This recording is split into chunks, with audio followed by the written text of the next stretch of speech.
Had a little bit of logistics to sort out there, and I think we're all ready. So therefore, I will call to order the Ferguson Township Board of Supervisors special meeting for Tuesday, October 7th to order. Please rise as you're able and join me for the Pledge of Allegiance. I pledge allegiance to the flag of the United States of America and to the republic for which it stands, one nation, under God, indivisible, with liberty and justice for all. Right, thank you. You may be seated, and I will recognize the Assistant Township Manager to call the meeting roll and to give the meeting procedures. Yes, thank you, Chair. I will call the roll for this. Move straight into that. Mr. Thompson? Here. Mr. Patterson? Here. Ms. Stevens? Here. Mr. Heller? Here. Ms. Strickland? Here. Chair, you have a quorum. All right, thank you. So the Board of Supervisors just met moments ago in executive session on matters of personnel. Also, the Board of Supervisors attended the Pennsylvania Municipal Leadership Summit in Erie from October 1st through the 3rd. We received some training and other great information that we hope to share at a later time. And with that, we will move over to the swearing-in ceremony of the Ferguson Township Zoning Officer, Pedro Cuyinga, officiated by the Honorable Catherine B. Oliver. And I will recognize the Township Manager if she had any remarks. I do not. Okay. I guess we'll commence the ceremonies.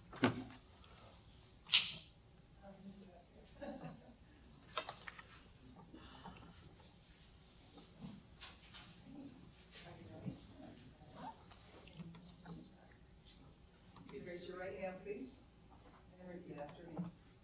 I, Pedro Cuyinga, I, Pedro Cuyinga, do solemnly swear or affirm do solemnly swear or affirm that I will support, obey, and defend that I support, obey, and defend the Constitution of the United States the Constitution of the United States and the Constitution of this Commonwealth, and the Constitution of this Commonwealth, and that I will discharge the duties of zoning officer and I will discharge the duties of zoning officer in Ferguson Township, Center County, in Ferguson Township, Center County, with fidelity. with fidelity.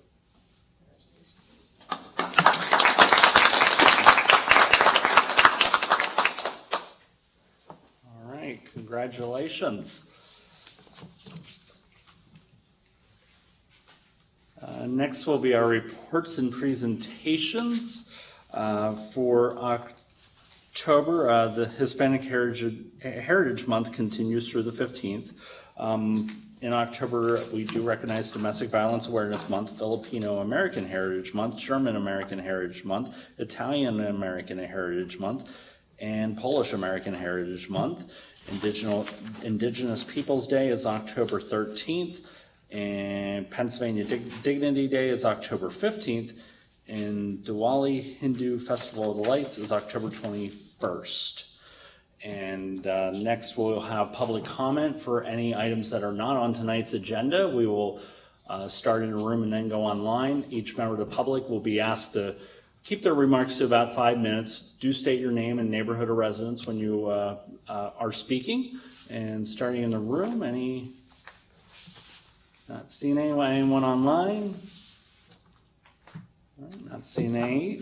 So unfinished business, there is none. Tonight's new business, we have several items on the consent agenda. Pavement markings, Cherry Lane, school zones, seal coating application, a Beaver Branch application, a West College and Bristol cabinet replacement, a couple TASA pay estimates, Aquatic Resources Company absorption, and the appointment of Pedro Cuyinga as Township Zoning Officer, and a board member request on a municipal bond reduction for a COG, aerial tower replacement, truck purchase in 2030. If no board members want to pull any of those agenda items, I would entertain a motion to approve. This is Lisa, so moved. This is Patty, so moved. Got a motion by Ms. Strickland, second by Ms. Stevens. All those in favor say aye. Aye. Aye. Aye. All right, any opposed say no. All right, next will be a public hearing on an intermunicipal liquor license transfer for license E5255 LID 55012 from the Pennsylvania Liquor Control Board PLCB to Dry Top Beverages LLC located at 913 West College Avenue, State College, Pennsylvania 16801. Now we'll recognize the Township Manager.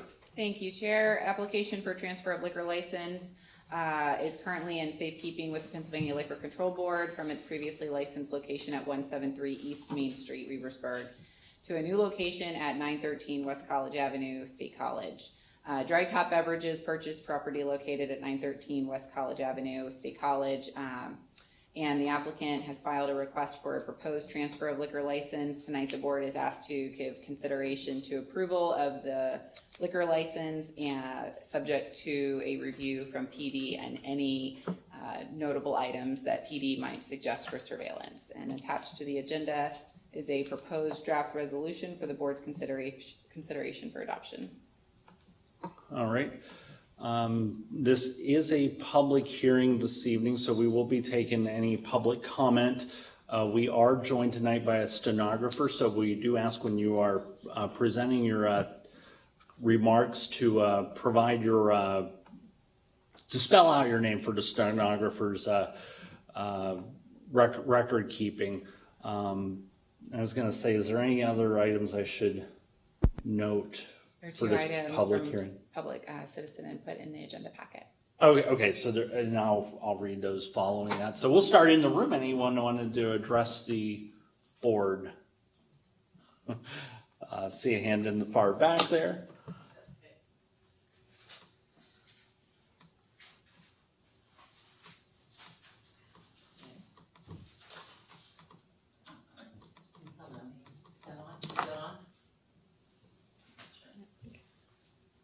Give it a check there. Okay,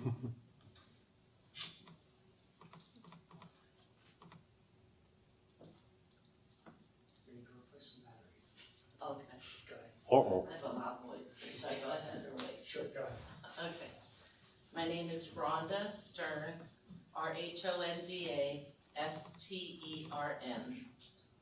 I live on North Butts Street in Ferguson Township. I'm going to read a letter that my husband and I wrote to the supervisors, and then have a few comments after that. So, to whom this concerns, we are writing this letter to express our opposition to the granting of liquor license number E5255LID 55012 for a proposed business at 913 West College Avenue, State College, 16801. We are 36-year residents of the neighborhood that will be directly impacted by your decision. This West College neighborhood, as you know, stretches from Buckout Street to Coral Street in Ferguson Township and is a mix of homeowners, rental units, and small businesses. The proposed business is directly across West College Avenue from a large 6-story student apartment building called The House. This building sits on an already dangerous intersection where West College Avenue and Buckout join to form Beaver Avenue. We have already noticed an increase in car, bicycle, and pedestrian traffic since this building has been erected. Another even larger student building has been approved directly across South Butt Street from the aforementioned apartment building. The tenants of these apartment buildings will already have access to 2 alcohol outlets, one 2 blocks away at Highway Pizza, and another ½ a mile away at the already approved Rudders. Adding a 3rd outlet for alcohol purchase directly across the street from what will be some 500 college students along this already dangerous corridor is not prudent or safe. Easy access to alcohol will increase the possibilities of alcohol-related incidences. It is our understanding that there is already an ordinance in place that should prohibit the granting of this license due to its proximity to the other alcohol outlets. Granting a liquor license to the proposed business will result in 3 such outlets for the purchase of alcohol, all within ½ a mile of each other. the Ferguson Township Ordinance 773-57-2001, 103, copied below, addresses the validity of these concerns. We chose a few to include in the letter. A, proximity to existing and proposed licensed liquor establishments.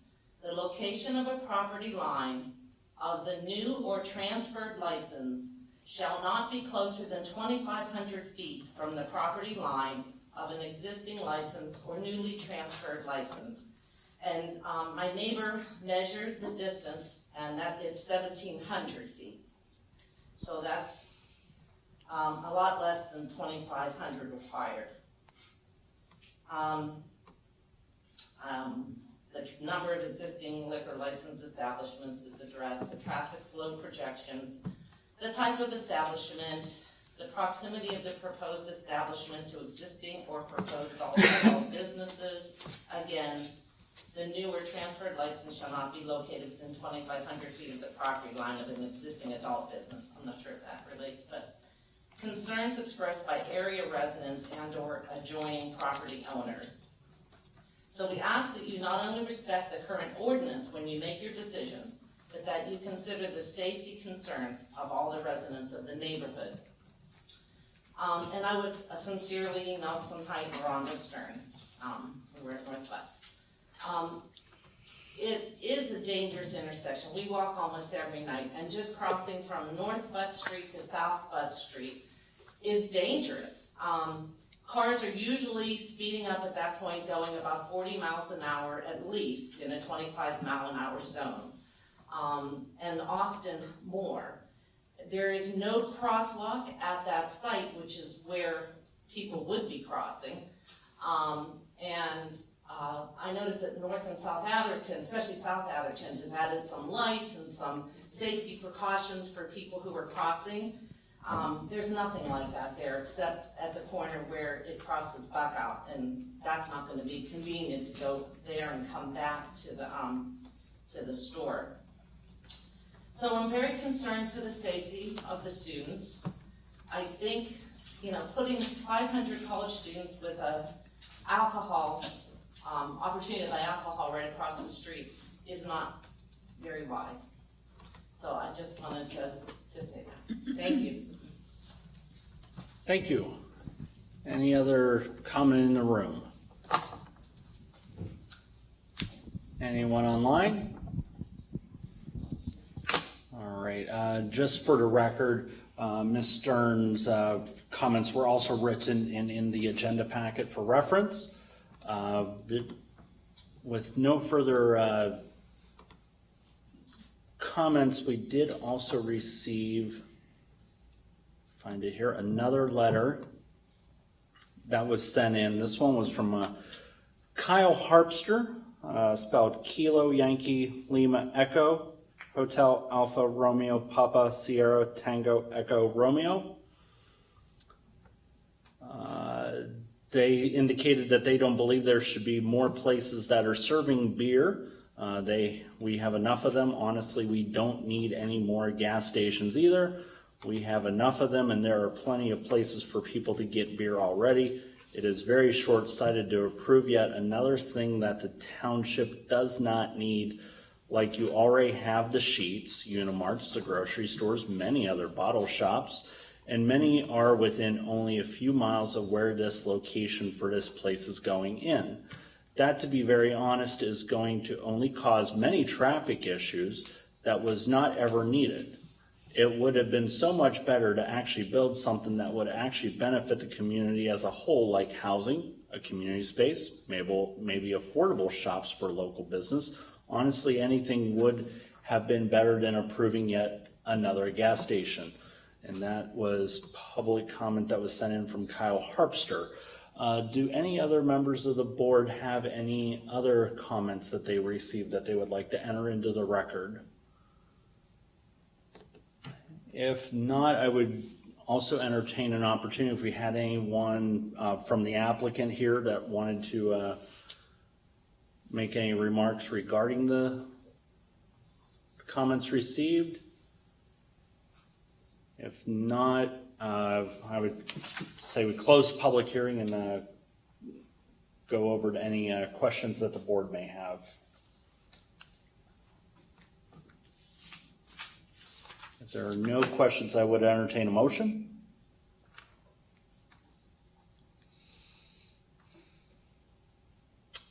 We will recognize Mr. Heller.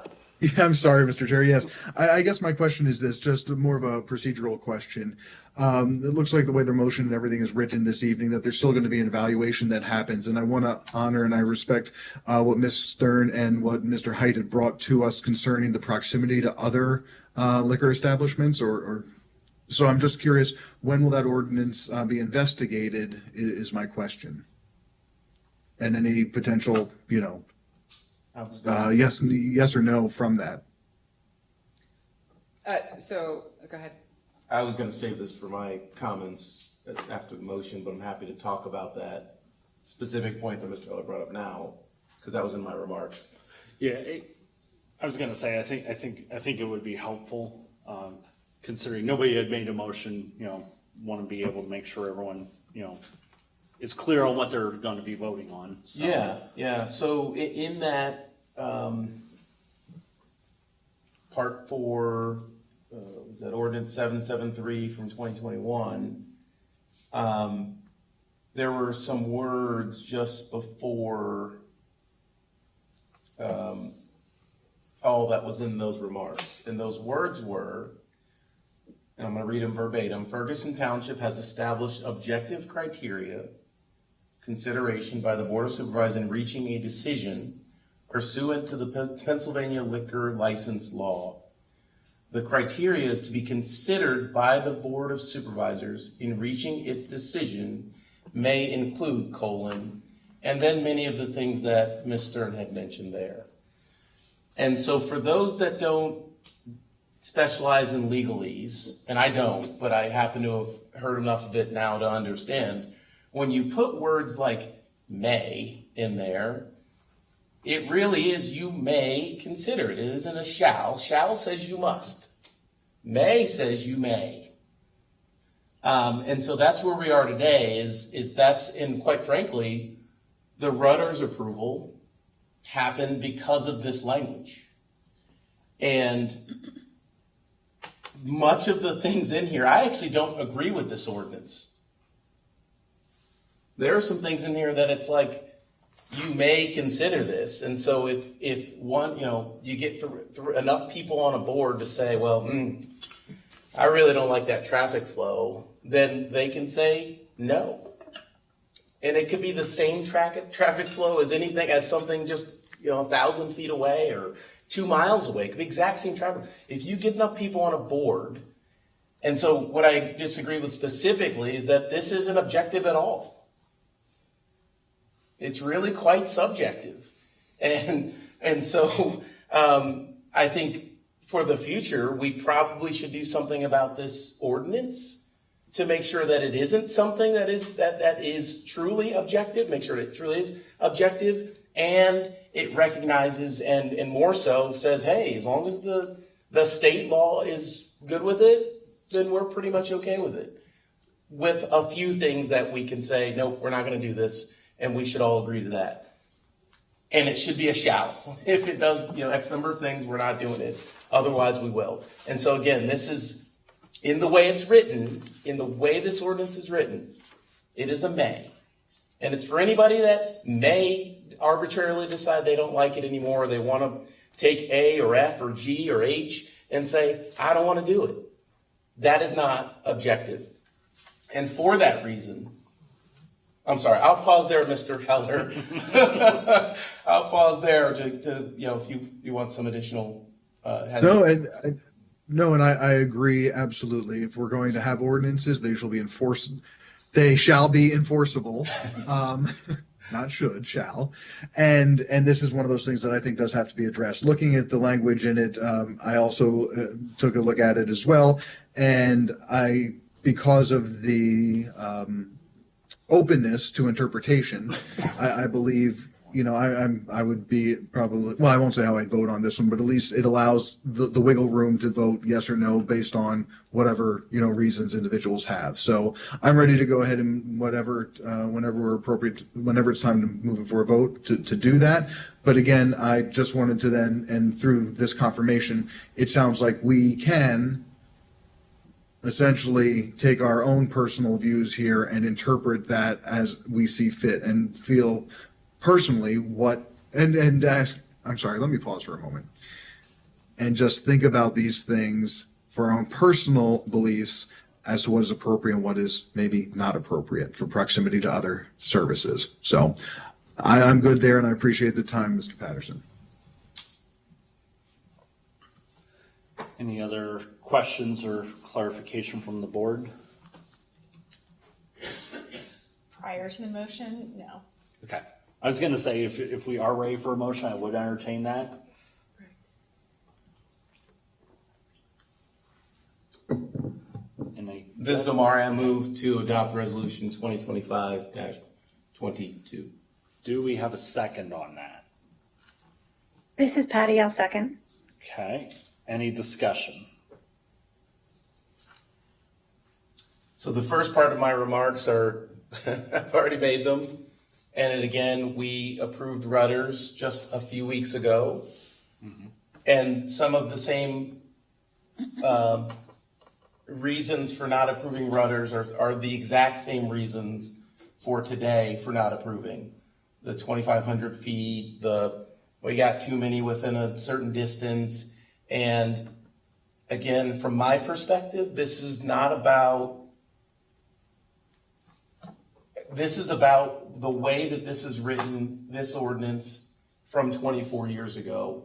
And if we truly want to do something about it, we need to change this ordinance so that it's much more clear and much less subjective in the way that it's allowing board members to kind of choose their own adventure for reasons that may or may not be arbitrary. So, for instance, who chose 2,500 feet in 2021? Rhetorically asking, because I don't think anybody here was here back then.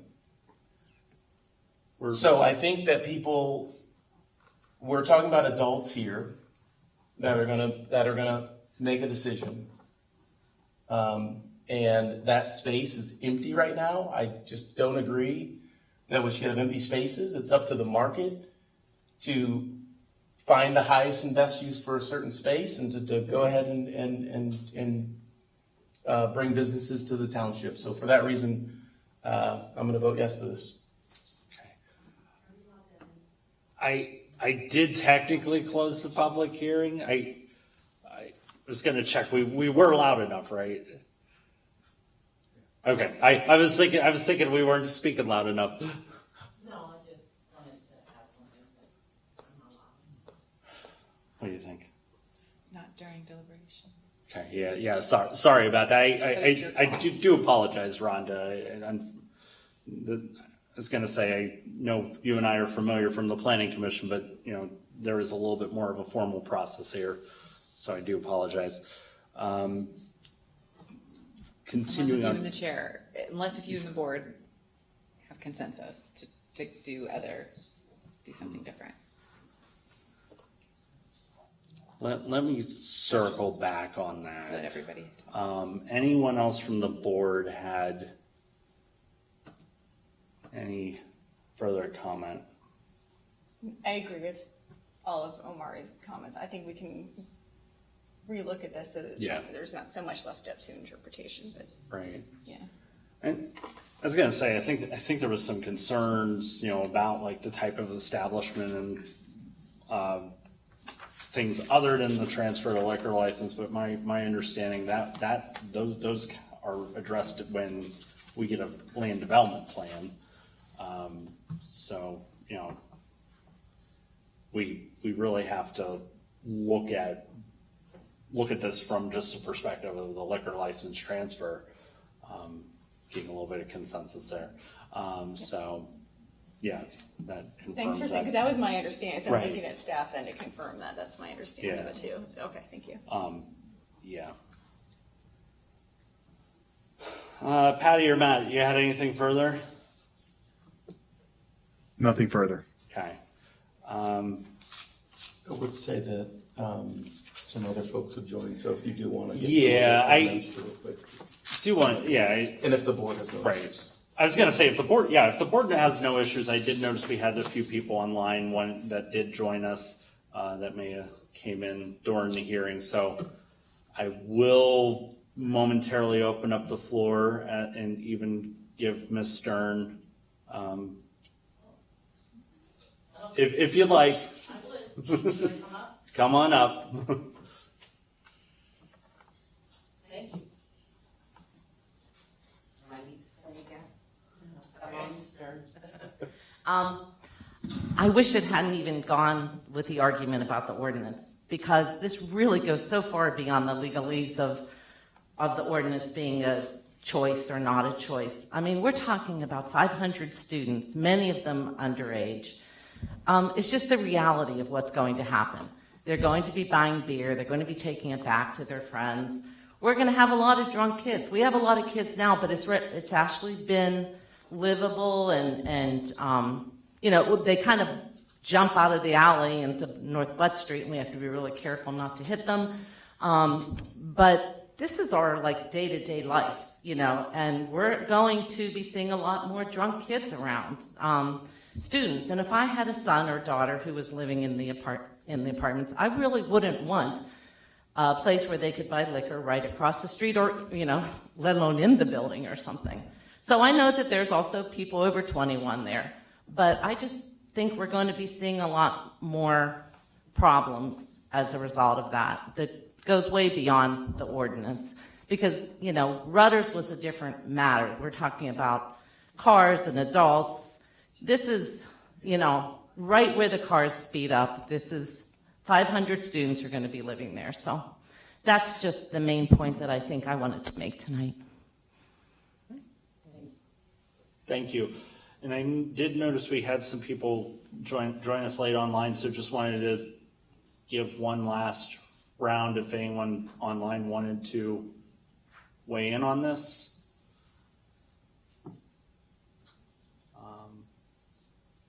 He looks like he's trying to speak. Is that Summers? Yeah, Chris Summers. Okay. Mr. Summers, I think you might be trying to talk, but you're on mute. Well, you're not on mute, but we can't hear you.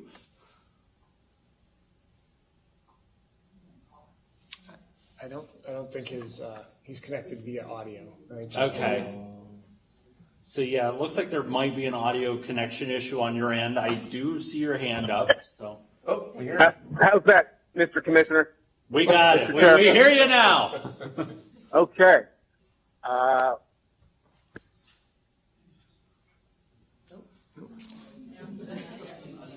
Your audio cut out. Give us a second here.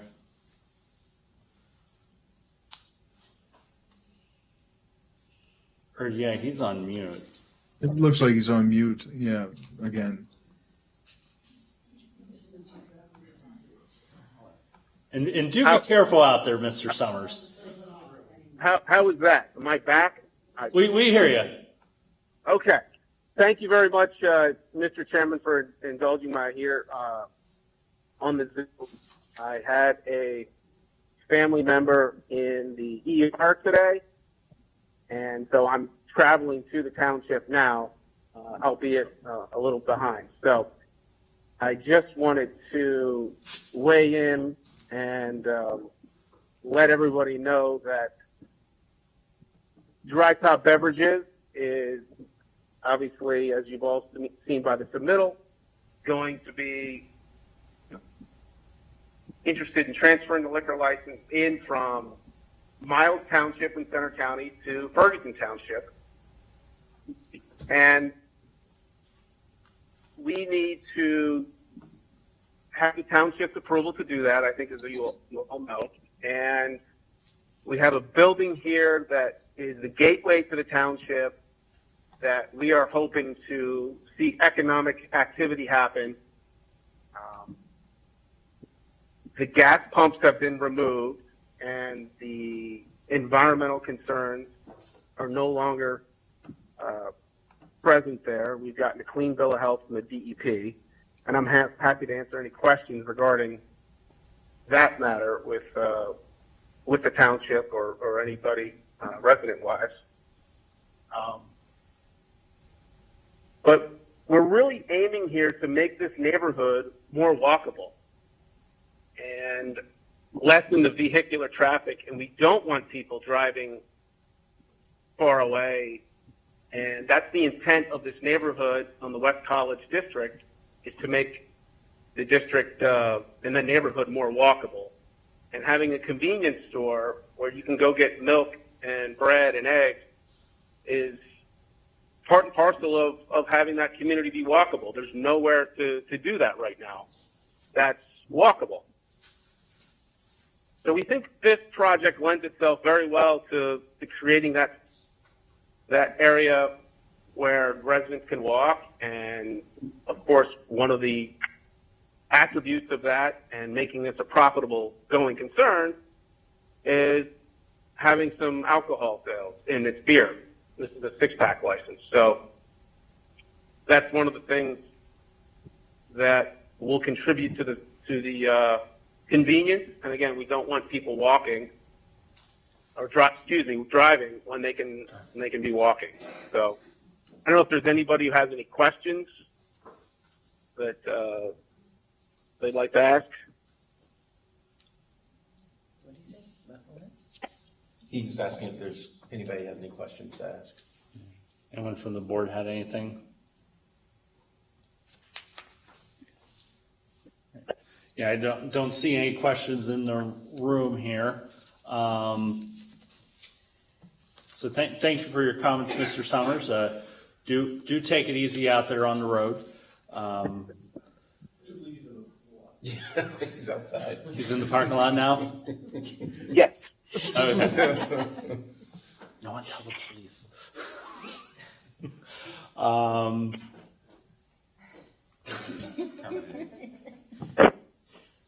Anyone else had anything online? If not, I had a motion from Mr. Patterson. It was seconded by Ms. Stevens. So I will recognize the township manager to call the roll. Thank you, Chair. This is approval for resolution adoption 2025-22. Chair Thompson, Yes. Vice Chair Patterson, Yes. Supervisor Stevens, Yes. Supervisor Heller, Yes. Supervisor Strickland. Yes. Thank you, Chair. Resolution passes unanimously. Right. Next will be the discussion on the 2026 Center Region Council of Government Summary Budget and Strategic Guide to Services and Investments Response Matrix. And I will recognize the Township Manager. Thank you, Chair. This evening we have with us the Executive Director of the Center Region Council of Governments to review and answer any questions related to the 2026 summary budget, as well as the Strategic Guide to Services and Investments Response Metrics. I'll give the floor to Mr. Estelle. Yeah, I've lost my audience here. I assumed they were here for me. It's great to be here with you all again. I just wanted to hit a couple highlights from COG's budget. I am sure that Mr. Heller has done a great job at relaying the information from the budget workshops that happened, as well as Mr. Grady, who participated as well. Overall, we are looking at a 4.5% increase, which is well below the budget formula for the year, the budget guideline. For Ferguson Township specifically, you would be looking at a 5.95% increase after the formula, standard formula is applied overall. Last year, your increase was 6.38%. So the increases have come down. There is a small decrease in the standard allocation formula for Ferguson Township, which is mostly due to some growth in other areas, and also a change in where some of the data is coming from The EIT used to be collected from DCED, and it was requested this year that we move to center tax collection data from that, and that led to some small changes in the overall allocation, which led to a slight reduction for Ferguson Township. However, you do see an increase of about 3% overall in the active adult center formula, because Ferguson Township has seen significant increase in participation. So that is, your percentage of people taking advantage of the active adult center has increased to take up a larger share of the overall population. One of the biggest drivers in costs for COG, just like everybody else, is healthcare. We are currently projected at a 13.6% increase, which is in line with national averages. We are hoping that that will come down by the final number, but for budget purposes, we have to go with what has been provided to us. That is the max we would be looking at. We are also, as you all know at this point, moving to a true dental and vision insurance plan next year. However, shares will not be needed on that until at least 2027, and not any kind of full shares for that until 2028. One of the other important changes that you would see in the budget is that finance costs are being distributed more widely at this point across agencies. The more time I have to get familiar with COG's budget and the budget process, the more things we will find. This is one where we have had a flat cost of approximately $150,000 that had been charged out across agencies in the past. Most people were unaware where that number came from, and it sounds as if it might have just been Becca and Joe's salary from once upon a time that was getting distributed. Becca hasn't worked in finance in a long time now, so that number was very out of date. So we worked to update that finance cost and then spread those costs across the agencies. The goal is that we would hopefully at some point in time reach where the administration costs are actually being charged out across the agencies, and so we have true costs across the board. However, the Articles of Agreement very specifically say that the admin costs are to be charged out across the COG municipalities according to the standard formula. That was also written when I think Jim's staff was about the only person in the admin office. We have a much larger team at this point, so this is probably something for us to consider in the future to see if changes should be made there. Overall, it does not lead to an increase in costs. We are just changing where those costs are allocated. This will be the first year since I believe it's 2014 that we will require municipal shares for aquatics. The pools have not been self-sufficient in a number of years. However, they had enough fund balance left over for so long that it had not touched municipal shares.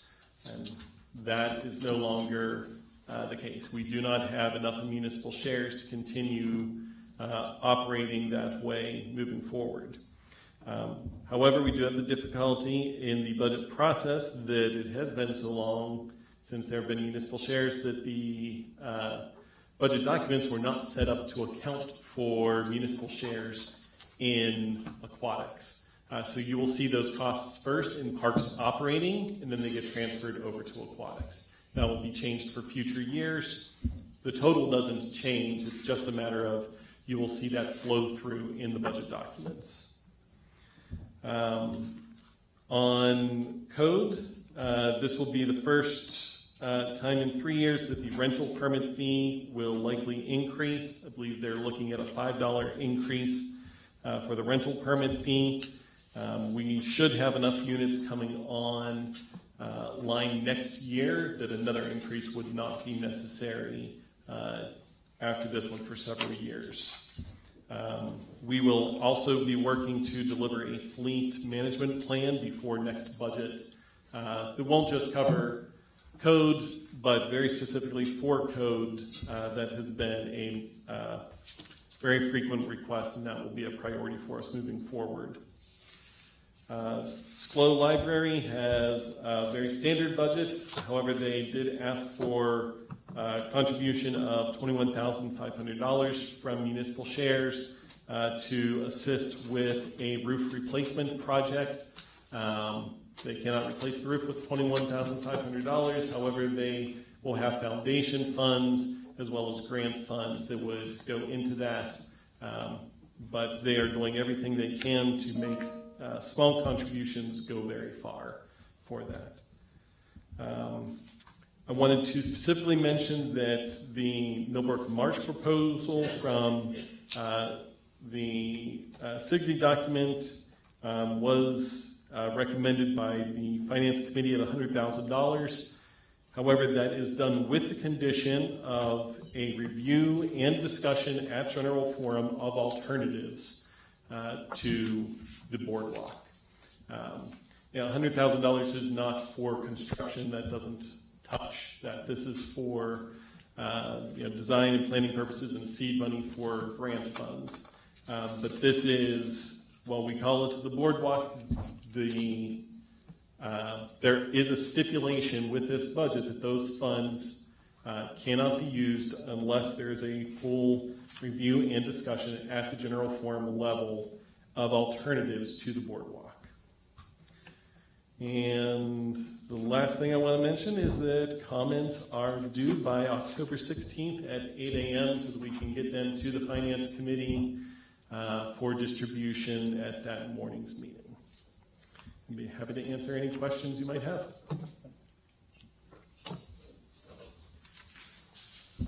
Did we have any questions? Mr. Heller. Yes, thank you for this. And Mr. Estelle, thank you for being there. Just a couple of different things, if you wouldn't mind. The overall, again, if you could share, where did we end up? 4.5. 4.5. So I was hoping you might be able to shed a little light on kind of the transitions with those numbers, because I think we started out and we left one finance committee meeting at I believe it was 5.2, but then some recalculations happened. Then we heard it was up to 5.7, and now it's back down to 4.5. So if you could just maybe walk us through some of what transpired or what may have been missed in communication from me, that would be appreciated. It was coming down to the 4.5 that came about as I was putting together my portion of the summary budget. So the summary of the summaries that is at the beginning is work that I do, and I review all of the comments and highlights that the agency directors have provided. When going through that, I noticed that there was still a fund balance. I want to say it was $298,000 in the aquatics capital budget, when we had very specifically said that we wanted that number to come down to $150,000, which is what we consider the requirement for moving forward there. That would handle kind of the worst emergencies we could have on the capital side. And there was an issue apparently in the spreadsheet of creating a circular formula when trying to set that. And so in the original documents that went out, it did not drop the fund balance usage down, which then caused municipal shares to go up on that side. So I went back, worked with Kim, we located that. We then did a full review of all of the other items to make sure formulas were working properly. But that led to a significant decrease in the municipal shares because we were using fund balance to take care of those projects. Mm-hmm. Great. No, and thank you so much for walking us through that, because that's an important thing, because I know other supervisors had heard the 5.2 and then we bumped to the 5.7 and now back to the 4.5. So understanding that is appreciated. There are just a couple other things that I wanted to touch on. The next one being the Millbrook Marsh boardwalk. And so thank you. Yes, general forum discussion, etc. But it should also be known, and I believe this is still going on, so maybe if we could just confirm that there are conversations happening at Millbrook Marsh right now with a small consortium, small group of folks around what else could we do with the boardwalk or different uses, et cetera, for the area. Are those conversations still continuing, and do we anticipate those being finalized with a recommendation or ideas prior to that general forum meeting? Those will continue on. That is through the Millbrook Marsh Advisory Committee. Thank you. And I don't know that they have established a timeline yet for when to wrap those conversations. Part of the reason for not rushing this is that Susan, who is the new supervisor out there, is Yes. very fresh on the job. And Yes. so we want her to get experience with the place before asking her to make long-term decisions along those lines. But it would be done in coordination with that advisory committee. That's good to hear. And again, this may be the first time that other supervisors are hearing this, so I think it's important that we're all on the same page as to the conversations that are happening. Then I guess the final thought is really to the supervisors as we look at what's done here. I just want to again walk folks through the history. Right, the SIGC was developed. It came to the supervisors one evening. It sounds like a poem, doesn't it? It came to the supervisors one evening. We evaluated, we went through, we offered comments back. Those comments then were then reviewed by the finance committee prior to what I'll call the budget hearings or the finance committee workshops or work sessions. And then they were all reviewed again by the finance committee and everybody during those separate workshops. And folks from all the different municipalities brought in different things, comments, questions, things got taken out, things got confirmed, etc. So now we're going through kind of that second round, and I hope I'm saying this correctly, Mr. Estelle. We're going through that second round of any additional comments before we move this forward. Is that correct? That is correct. So once the comments are submitted from each of the municipalities, those will be considered at the October 16th Finance Committee meeting, which will then be sent forward to Executive Committee to be sent back out to the General Forum for a recommendation to send the COG budget to the municipalities for individual adoption. So at the October meeting, which, as I mentioned, will be on a Thursday this month, that will be adoption at the General Forum level, and then in November, adoption at the municipal level. Okay. Well, again, I appreciate you walking through everything there, just a level set. So again, we're all on the same page.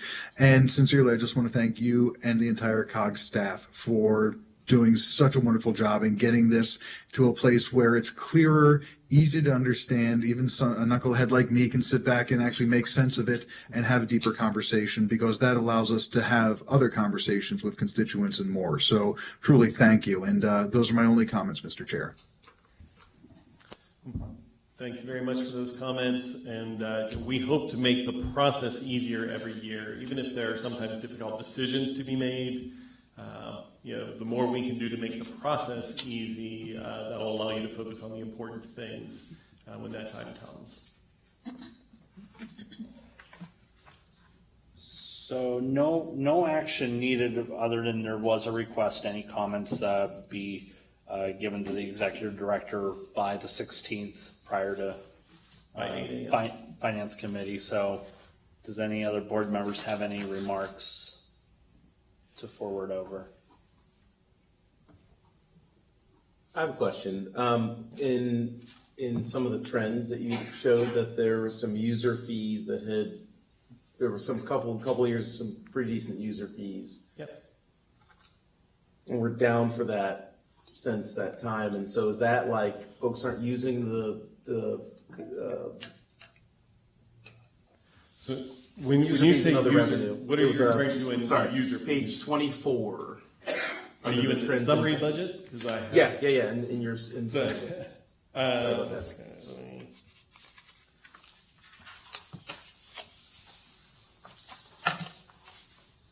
That was one thing that struck me, was just like the percentage of the budget that is coming from municipal contributions and how that's steadily gone up.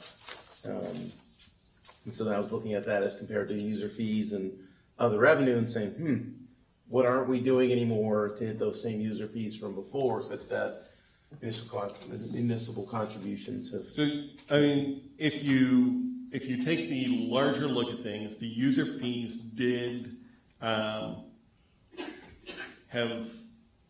gone up only slightly since 2019, and they have come down since the high of 22, 23.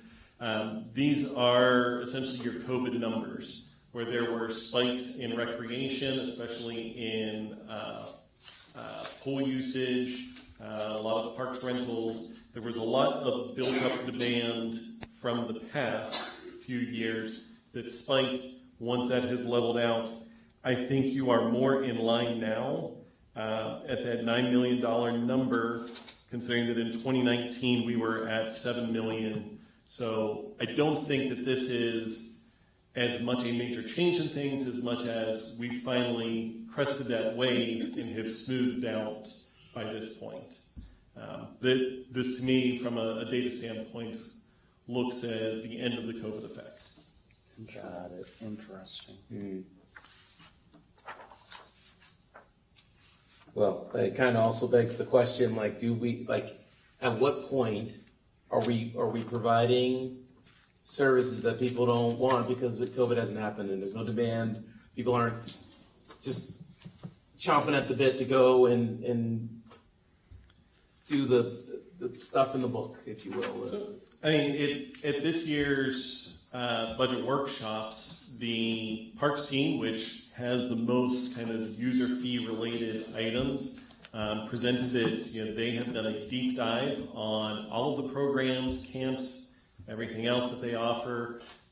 They could go through and show, you know, how profitable any particular program is or is not, so that they can do a better job of making decisions which programs should be eliminated for the more popular programs. Camps are doing extremely well.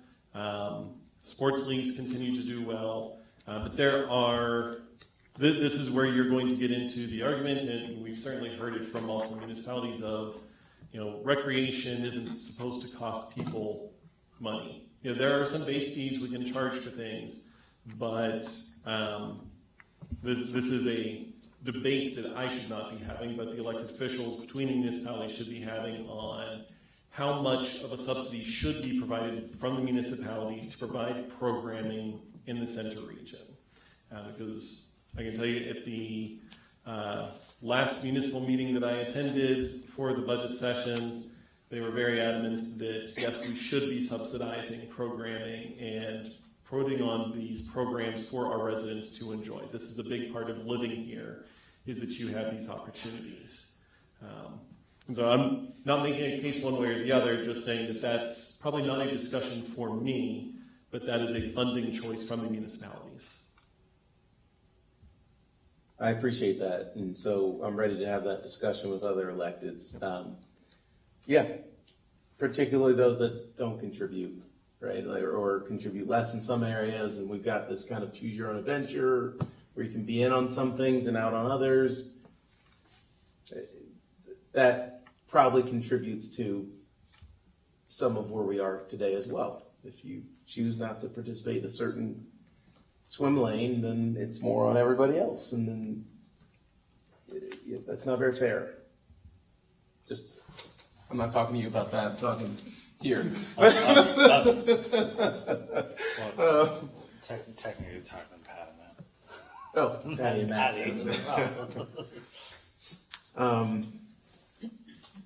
I think Ferguson has like a substantial usage of everything. So I think from my perspective, no complaint there. I mean, our residents use these services. I think I have been pretty consistent about if you're not in the center region and that the taxpayers from the adults here, which are going into that, you know, you got to pay a couple more bucks. And I don't know what that fine line is between someone that will continue to go to the pool and it's a good versus not go to the pool because it's too expensive. I don't know what that is, but the authority did make changes on their fee policy for next year along those lines as well.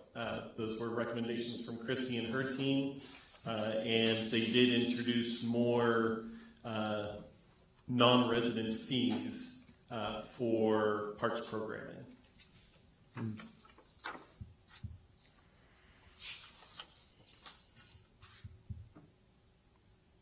As much as possible, we hope showing everybody that we are listening to the things that you say and implementing those. We are still government just like you, so we don't move particularly fast, but we are still listening and making those changes.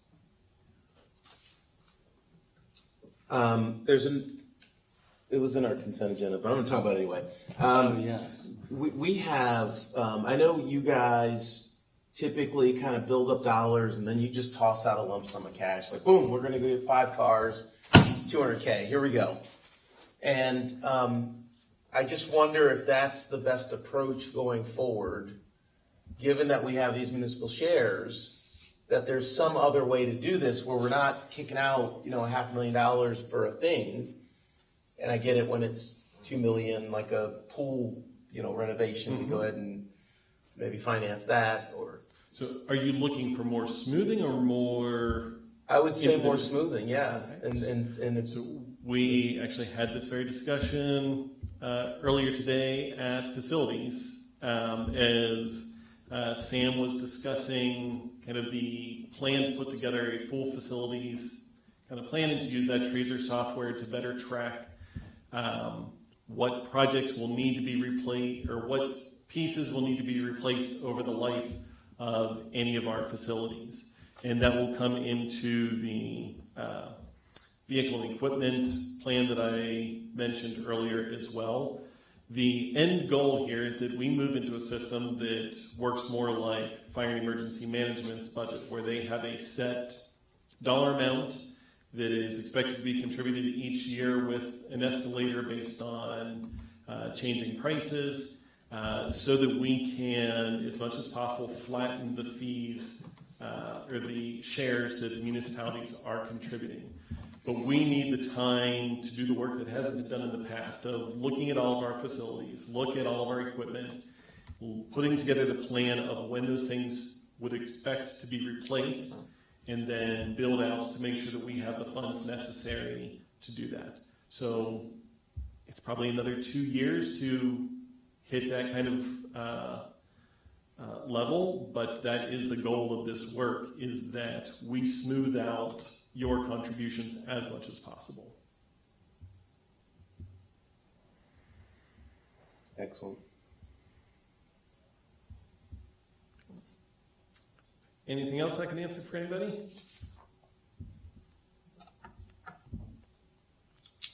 I'll just comment on the Millbrook Marsh item because Matt had brought that up, that there were some discussions, which I hadn't heard were ongoing. So that's great to hear. And thanks for incorporating our comment into the boardwalk item and for the correct reading of it, because it says that the $100,000 is for replacement of the existing boardwalk structure, and then farther down it says there's to be a discussion about alternatives. So I would just maybe consider wrapping that alternatives discussion into the first sentence. The issue is that, the budget is a numbers document.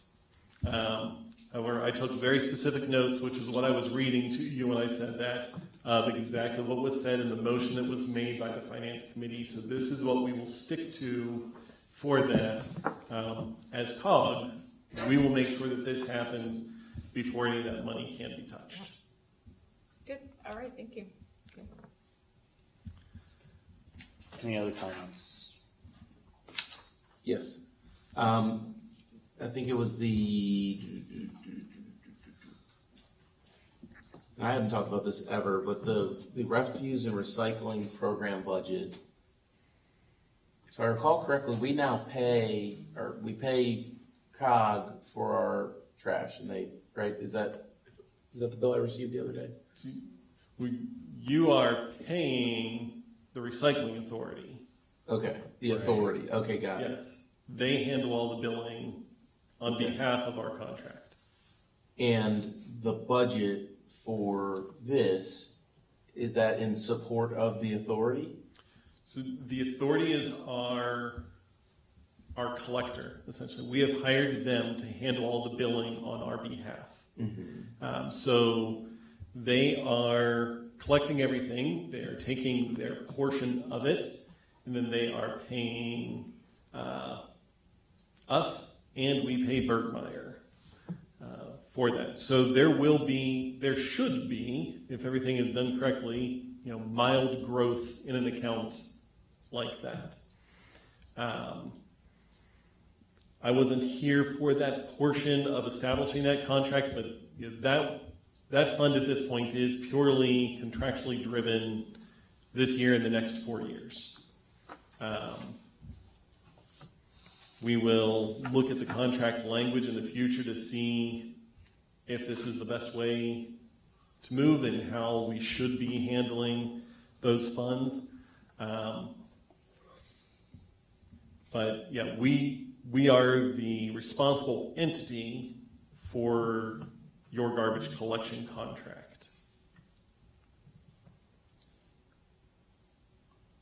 Our climate action and sustainability committee member has their hand up. Hello. Yes, I was actually just looking through because we also have received the bill too. So it may not be that clear. So I'm also speaking to constituents and others that might have the similar question, because you will see nowhere on the bill where does it say Bergmeyer's. Doesn't say it, because Center County Refuse and Recycling Agency, they are essentially, as Mr. Estelle pointed out, they are the ones that handle all the billing, etc. So they're the intermediary. So you'll never get a bill from Bergmeyer's. You'll never get a bill from your recycling. It's all handled through, Center County Refuse and Recycling Authority. So that's why there is a little bit of a disconnect for folks that may be expecting, wait, where's my Bergmeyer bill? Well, this is it. It looks like this.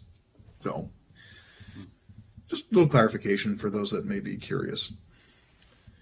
Yeah, and I remember when that contract was being negotiated, basically a lot of the haulers don't necessarily want to get into the billing part anymore. So Center County Refuse and Recycling was generous to take on that, and it is nice because you are speaking with local representatives if you have any billing concerns, but also if I'm correct, you also get one bill. You're not getting like bills for recycling, bills for the waste, and it's just one bill. You write one check, you're good to go. So anything else? Omari's deep in thought. Yeah, I think the last thing that I had was just the notion of, and it's actually counter to what I was saying earlier, because I'm like, oh, let's smooth a little better. And so when you smooth, that means you're saying, all right, we're gonna take some money every year, kind of build up a little kitty to be able to handle these different issues that appear. And also, I'm like, we should be drawing down on these fund balances a little bit more, a little bit earlier, so that we don't have these 4, 5, 6%, these multiple 4, 5, 6% increases every year. At some point, like, can we level off at 2 or 3%, which is inflation? So we are working towards an answer on that as well. The Finance Committee and Kim and her team have been working on fund balance policies for most of this year to establish what levels those fund balances should be set at. And the idea is that if COG performs extremely well and our fund balance the idea would be that once we have audited books, so in the early spring, compared to what we finished the year at, compared to what our fund balance should have been, then the municipalities would either get a check from us or they can request that those funds be credited towards that year's contribution to the COG. But we would set an actual policy up for each of our funds. Operating funds have to be different than your capital funds. When you're looking at the capital side, most of those things would then be those funds would be moved into restricted status because they are being tied to future projects. Awesome, thank you. You're very welcome. Anything else? If not, No, I will say good night. Mr. Estella's ready to go home. I've got 2 more nights of this week. So. But yeah, thank you, Ben, and as well as Kimberly, who joined us in the back there. So, Thank you all. thank you. Thank you.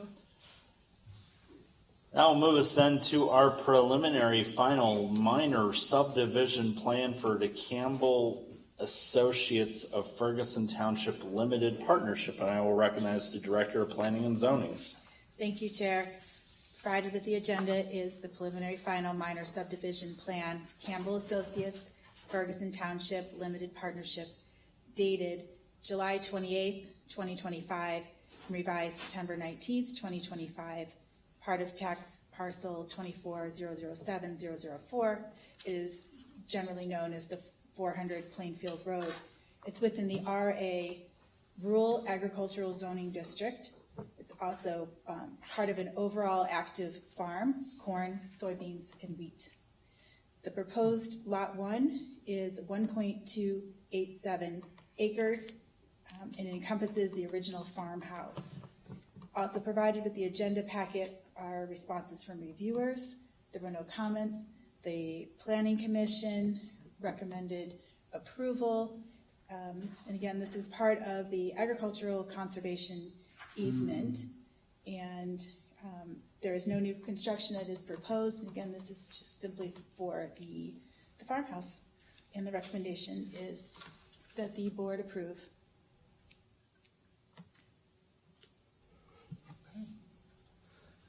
Any questions on this? If not, may I have a motion?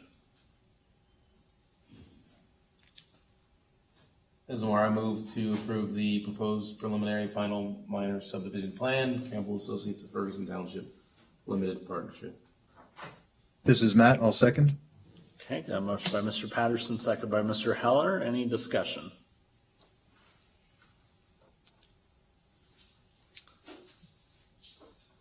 And if not, all those in favor say aye.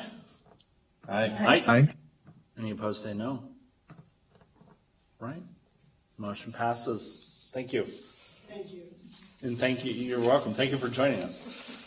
Oh, you should have let him speak. Did you want to speak? Did you want to speak? No. Okay. Just making sure everyone had the opportunity. No, you did well. Thank you. Thank you. Have a good night. Well done, Kim. And thank you, Kim.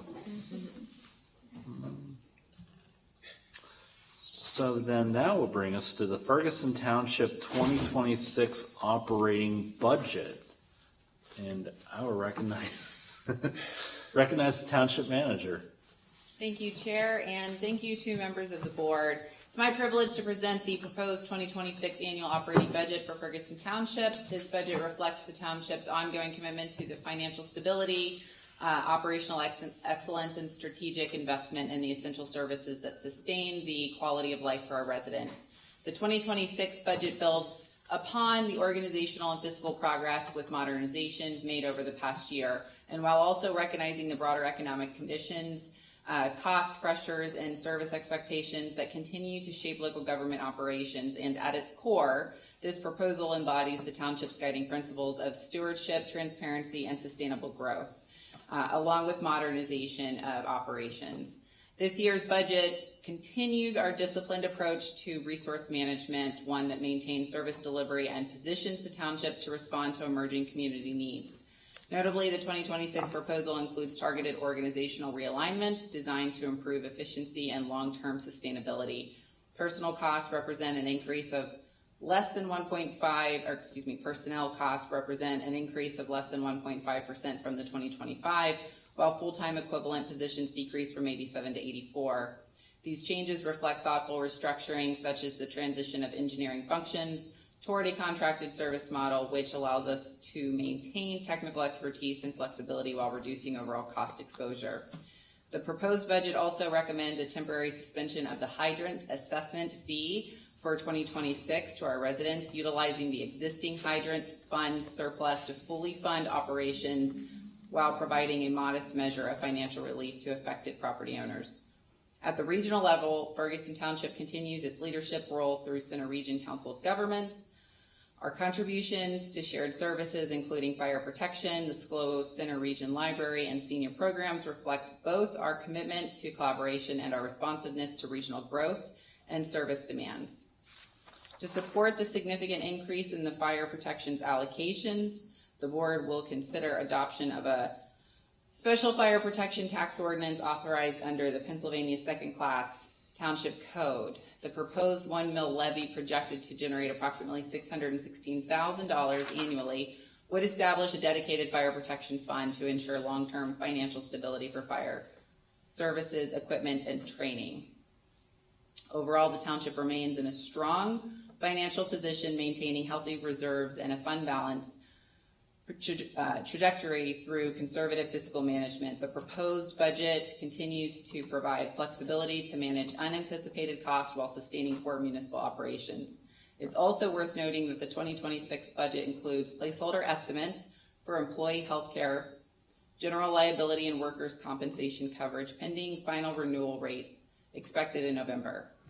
And similarly, we have expenditures related to the Tudyk Park Memorial Fund that will be incorporated once final figures are received from the trust before the budget is finally adopted later this fall. And in closing, the proposed 2026 annual operating budget demonstrates that Ferguson Township continues to have a dedication to balanced, responsible governance. And I extend my sincere appreciation to the Board of Supervisors, department directors, and staff and community partners for their continued collaboration and commitment towards excellence through this process.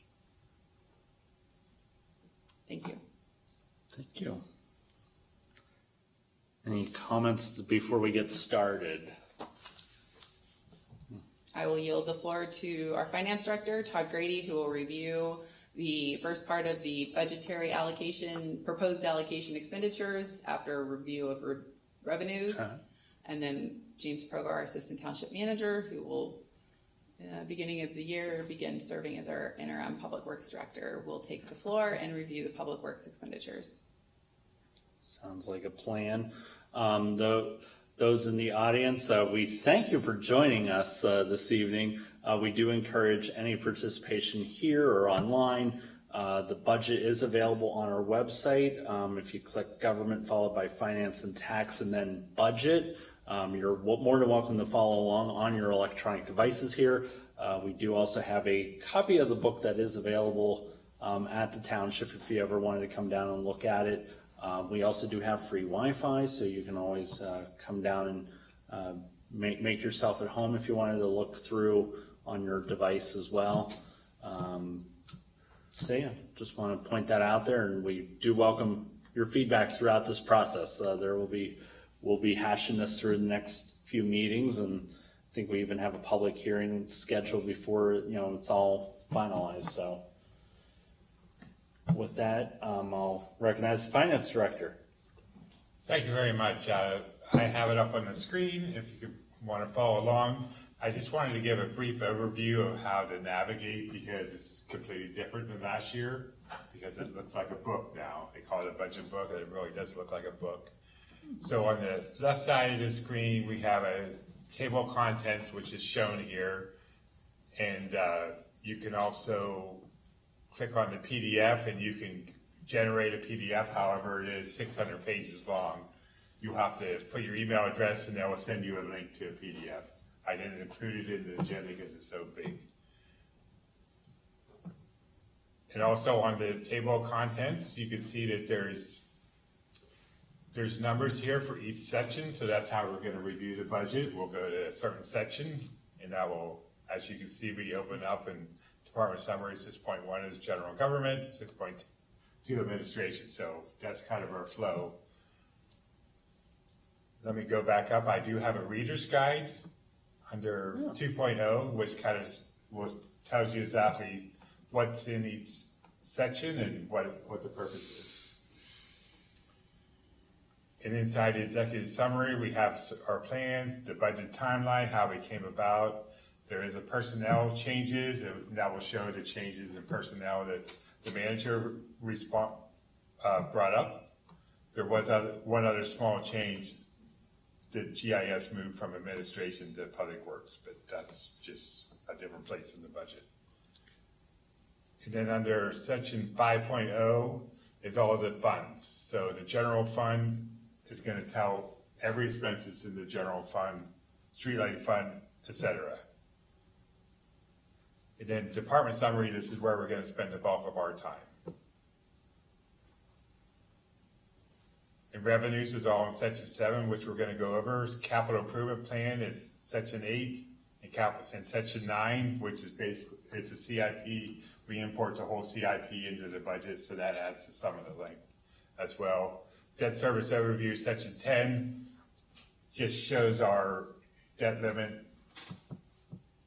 It needs to be in the budget. And I cannot see because my thing is in the way, so we're well under our remaining debt capacity. Does anybody have any questions on how it flows? And it also shows up in the top where you're at in revenue sources. If I go to a different place, it shows there's a little up at the top, it tells you where you're at. So if you get confused, you can also close this table of contents. Okay. It looks like Mr. Heller has a question.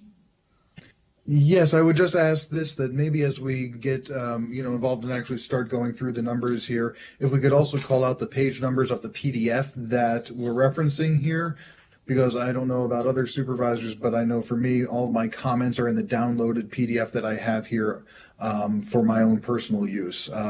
It's just easier to make comments on a download than it is, even though it's beautiful, on the website, of course.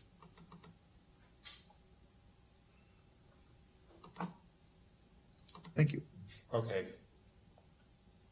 Let me see if I have a.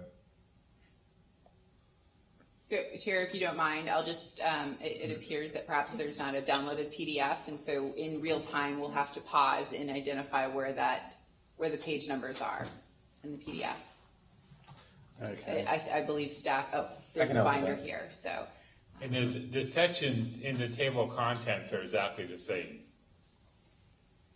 The PDF, do we want to maybe do a test to see if there is, if the PDF corresponds with the page number that you can find on the online version?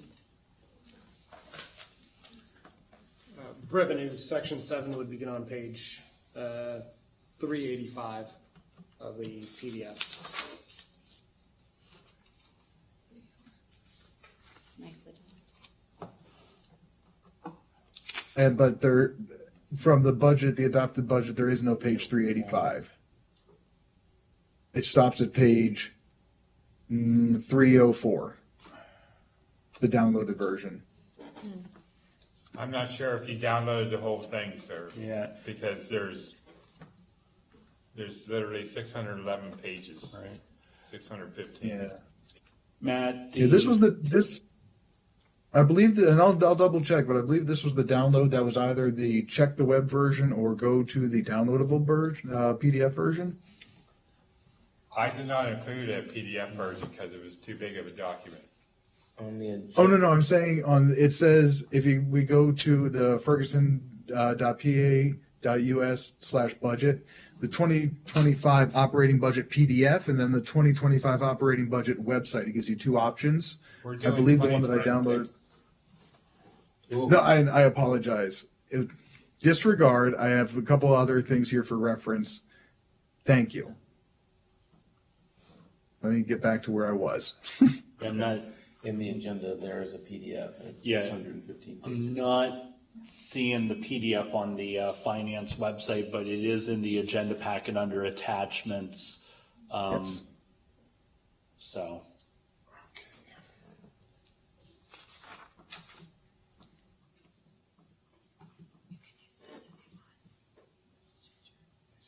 this in the agenda packet? It's in our, Okay. Todd, how would you like to assist?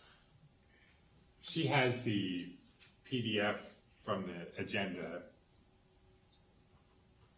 And 385, does that cross to yours, Mr. Howard? For revenues? Okay, got a thumbs up. Okay.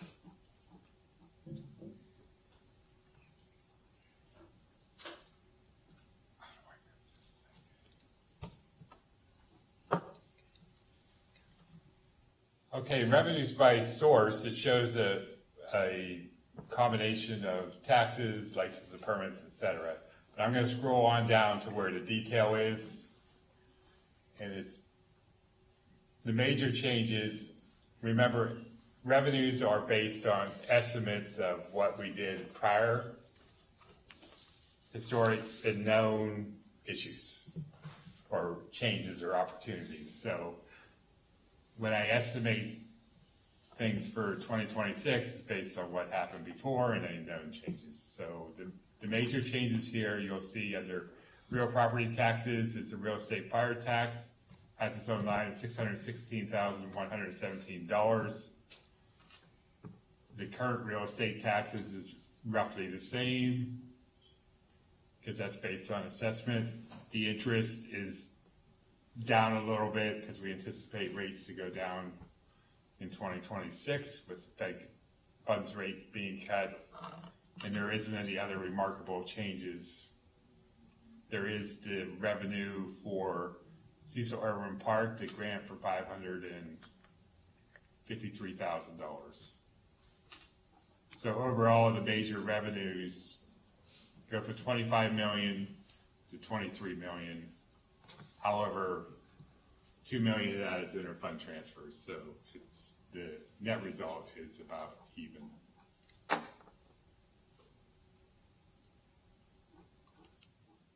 Can you answer any questions? If any board members have anything, I think we're good to, well, somebody's got that look.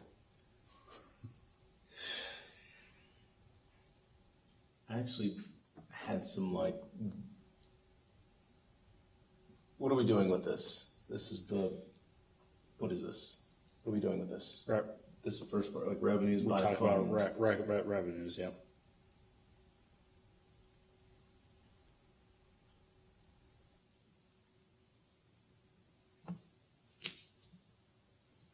This is just how we put money that comes in into each of the funds. Is it- Correct, based on our just estimates of historics and also any known items of change. Okay. Copy that. And then from here, then when we start talking about expenses, we say, oh, it's from this fund that this revenue's come. Correct. The revenue or this expense is A and B and C. Yep. Right, this is all the revenues for all the funds, not just general fund. Yeah. It's all combined together. Does that answer your question? I'm sorry, it does? Okay, Yes. thank you. Okay, at any point you can ask questions wherever you want to. So if we're done with revenues, we can move into general government. So that's section 6.1.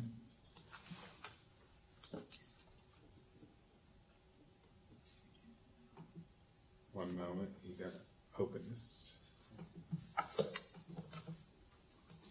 Starting page 195.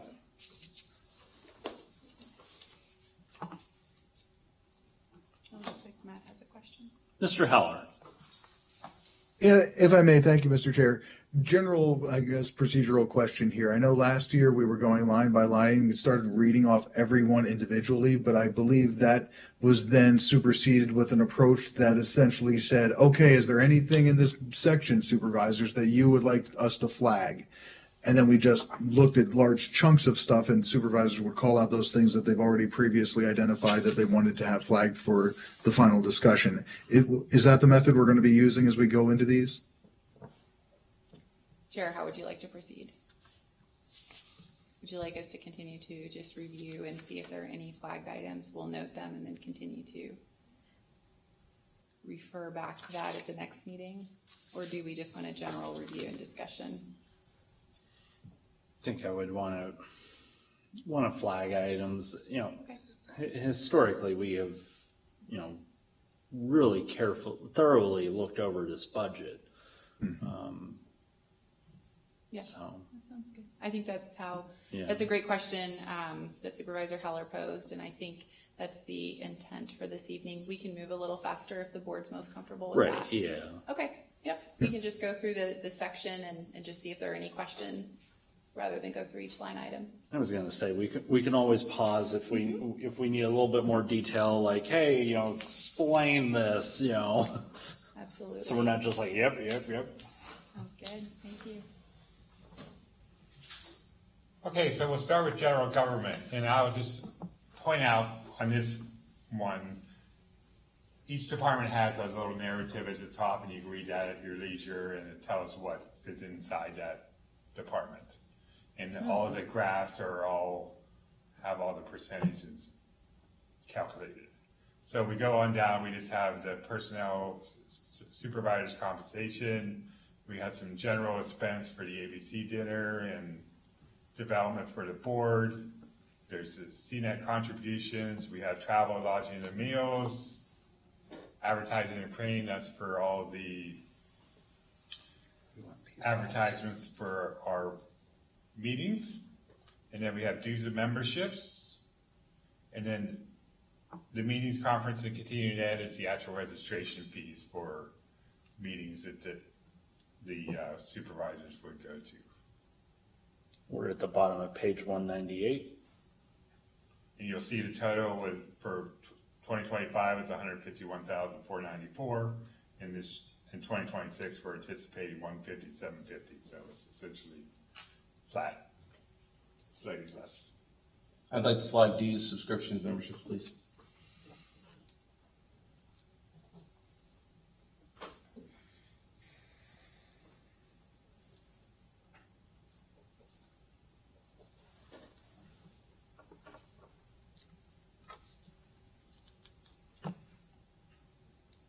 Anybody else? Just keep going. Anything else? Okay. Doing great. Good. Okay, seeing none, well, that's all for general government. And according to our agenda, we're going to go to section 6.15, which is transit. And that is basically the CATA. So it's in its own category because that's the right. This is count 447. This has already been presented at the board meeting prior. And so there's just a slight increase from 160 to 175 a year. And that's on Questions on page CATA? 380. Any questions? Okay. Thank you. Oh, sorry, I do have a question. The number is still the same percentage municipal share, correct? There's just the CATA budget is larger? So we have a percentage that we pay for operational and capital.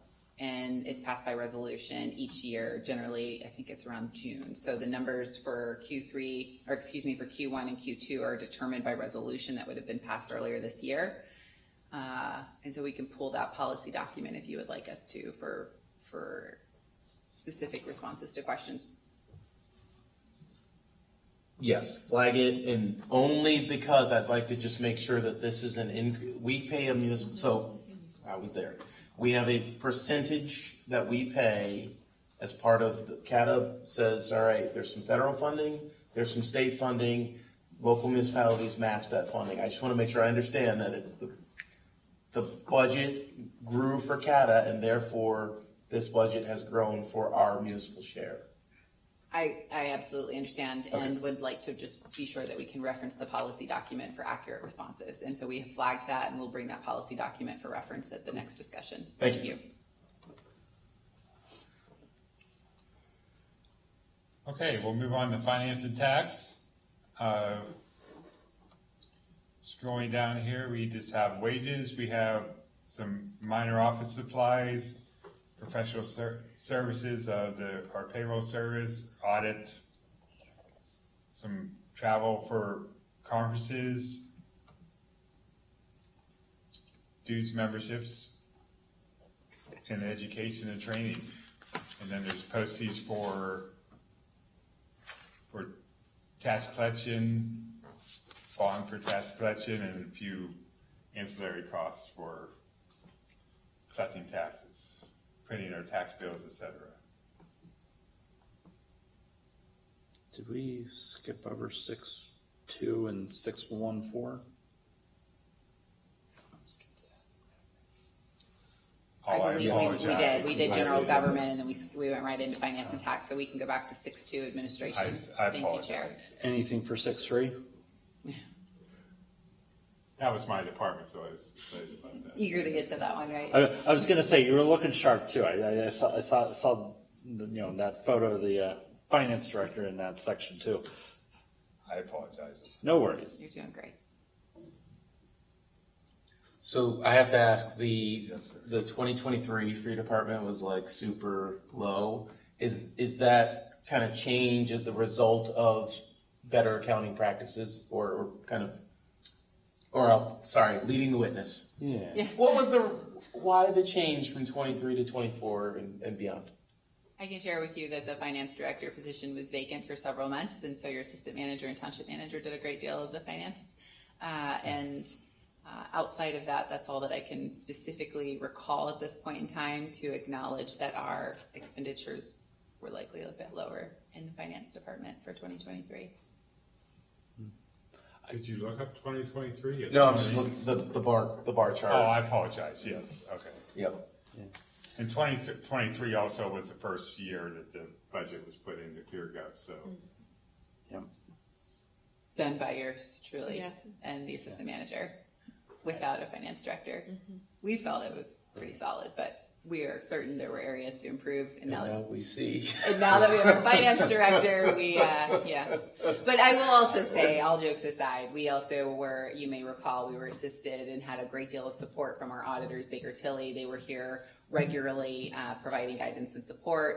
We also had brought in, you may recall, a financial forensic assessor. Given the circumstances at that time, we brought in Susquehanna Accounting and Solutions as they were providing some assistance in helping the township kind of walk through some observations and significantly of concern issues within the finance department. So I can't speak to what exactly suggested that there were lower expenditures, except that there It's personnel. Yeah. It's you're- the blue. You said, yeah, I you said got it. it. Yeah, Yeah. that was exactly what it was. was great. Was able Yeah. to do that without even And bringing that in with the focus. I was going to say, kind of in a response to some chatter that I've heard and understanding we've moved to ClearGov over the last couple years. We've moved out of more of an archaic system that didn't really have I wouldn't say had as robust analytics as where ClearGov does, which I think is attributed to some of these more solid numbers. It's just, an evolving of accounting practices and, I can't speak to chatter. I Technology. can only speak to the actual practices and operational Yeah. facts. But I'm happy to answer any specific questions related to operations. Guess I meant I was responding to chatter. Oh, got it. Well, hopefully we were able to provide you with some Yeah. references to operations to assist with those responses. Yep. Thank you.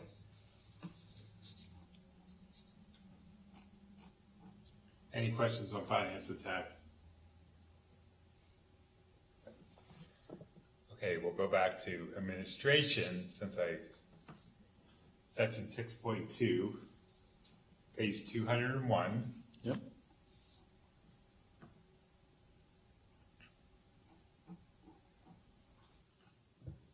So some more of the same. We've got salaries. We have offices.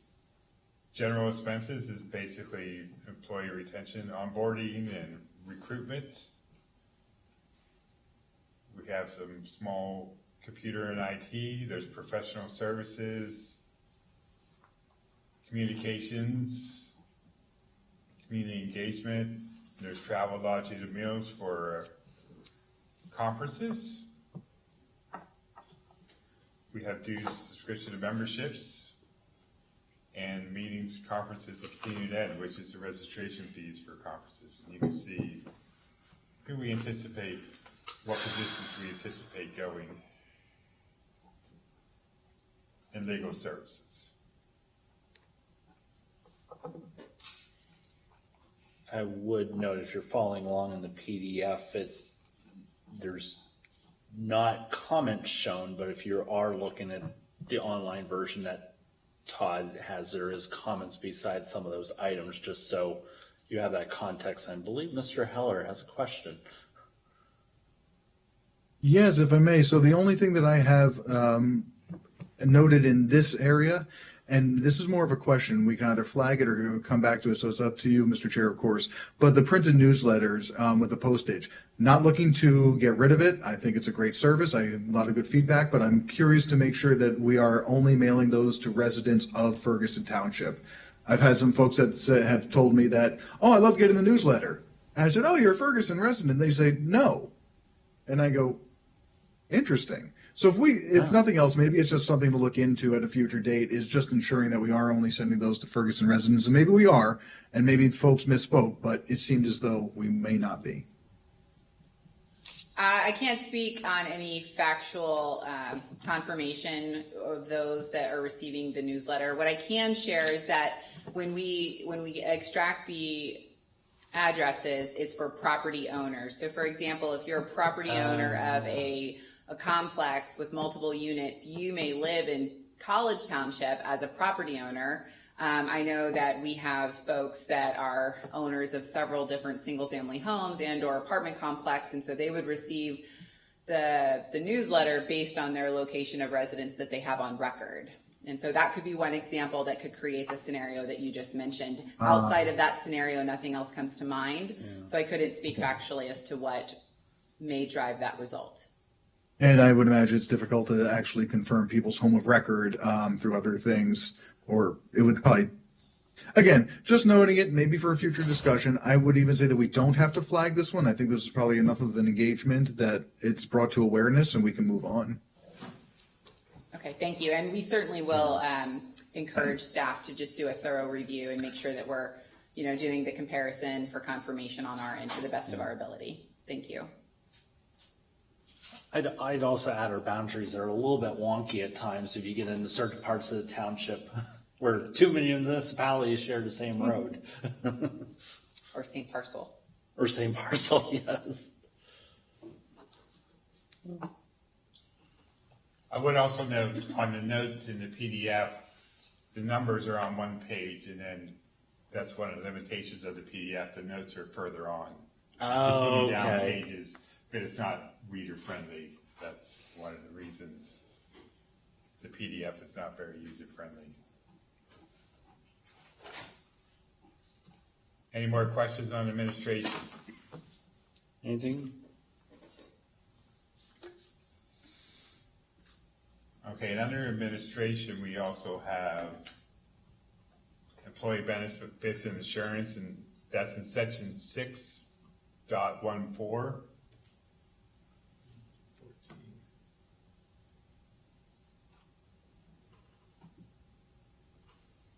Beginning on page 373.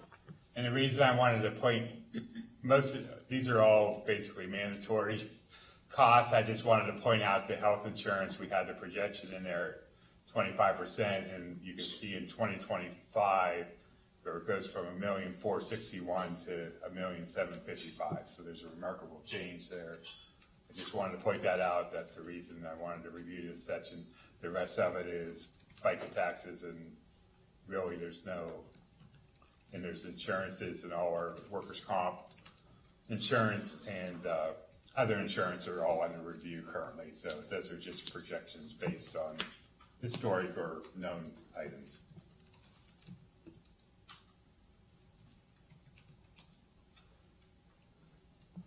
Any questions on that? Just staggering seeing those numbers. Staggering. Yeah. Yeah, health insurance continues to be one of the largest and most unpredictable costs, in municipalities and really in some ways, not just municipal budgets across Pennsylvania, but across all organizations. Right. It's a 25% placeholder increase. It's not an indication that rates will actually be that, but we are anticipating, based on the recommendation of our provider, that a potential 25% increase could be what we experience. But it could be lower, and so more to come as we continue with our budget discussions once we have those final rates. Thank you. Okay, on to section 6.5, information technology. Starts on page 231.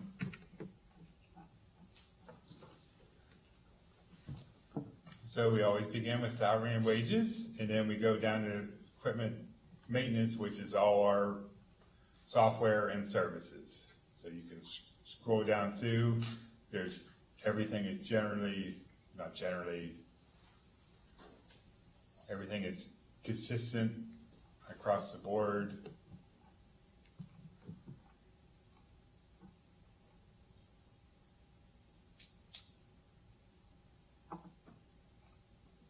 Then we go on down to other services and charges, and that's our managed service provider and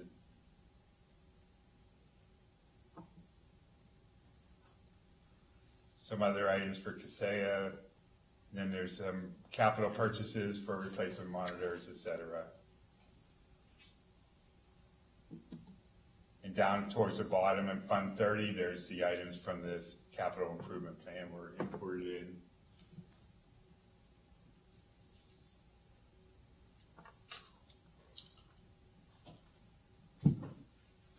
And anything that has a dash, that means that that item is done. Example, like the security camera network. It was budgeted in 2025, projected in 2025, it's nothing for 2026. So that will stay on the line until we get past those years. So it's just historic.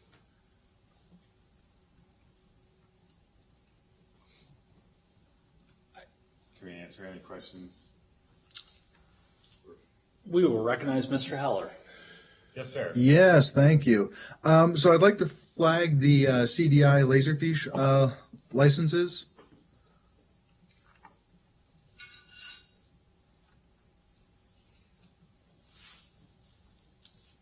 Laserfish and what else? That's one. It was just the licenses related to that. Licenses, okay. Yes.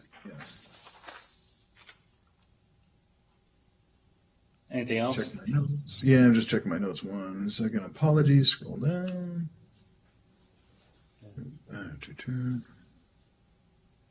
Oh, that should do it. Thanks. Yeah, I just have an editorial note, just continue checking licenses and subscriptions. It seems like anymore there might be an advantage of shopping around from time to time. Yeah. And also just exploring the latest of what's out there. Have met with some good vendors at PML, but, just taking notes. Mr. Heller. Yes, and I thank you for that, Mr. Chair, because maybe it would help if I offered a little context. Just when I see 31 licenses, I go, wow, that seems like a lot. That's nearly, what is that? Nearly a third of the staff need licenses, and I don't know. So maybe that would be a part of the discussion when we go through the flagged items, but that's what I was looking at. That caught my attention. Okay. Anything else on IT? Yes.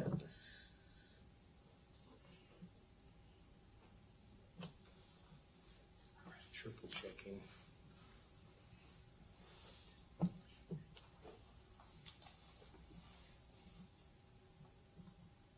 Do we have a plug? Is there any, I guess what's called contingency for other licenses? We do not. Okay. So I want to flag something that's not on here. Okay.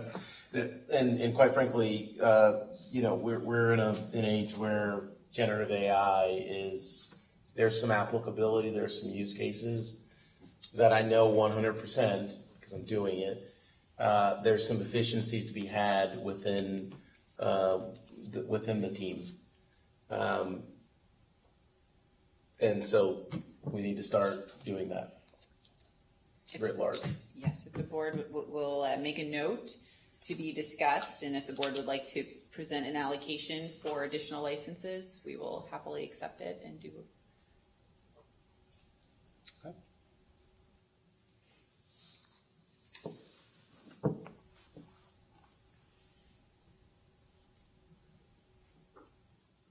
Any other questions? Any others?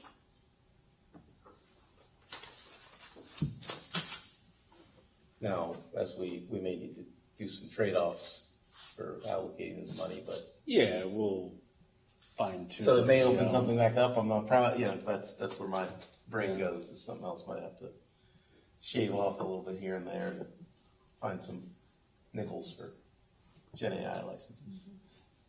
Did we have anything else before Public Works? No, I didn't skip anything anymore. Think about just calling it a 10-minute recess. I think we're doing well on time, but also want to try to keep our brain cells as active as possible, given the tediousness of this process. Mr. Heller. Just if I may, before we potentially take a recess or anything, if public had input, et cetera, along the way or questions, what's the best way to go ahead and bring those forward? Do it now. Yeah, I was going to say, I want to try to group public comments. So let me open the floor now for any public comment. We'll start in the room and then go online. And I'm sorry, Mr. Chair, but also if folks had additional questions, comments, et cetera, how should those be submitted outside of this conversation? Email Matthew Heller. That email address. Big checks payable to, I shouldn't even joke about that. Big checks I was going to say, if it's something real quick and simple, we can try to,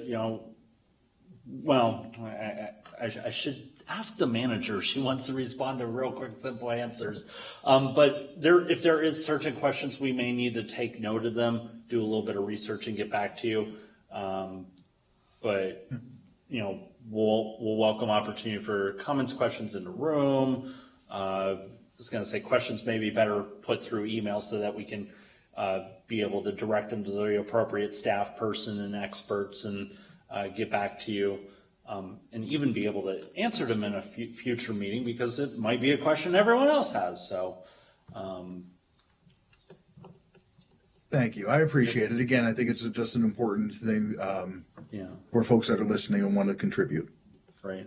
So, Chair, if you will, I would just acknowledge that I think Jenna here has offered herself to be a point of contact for any submissions.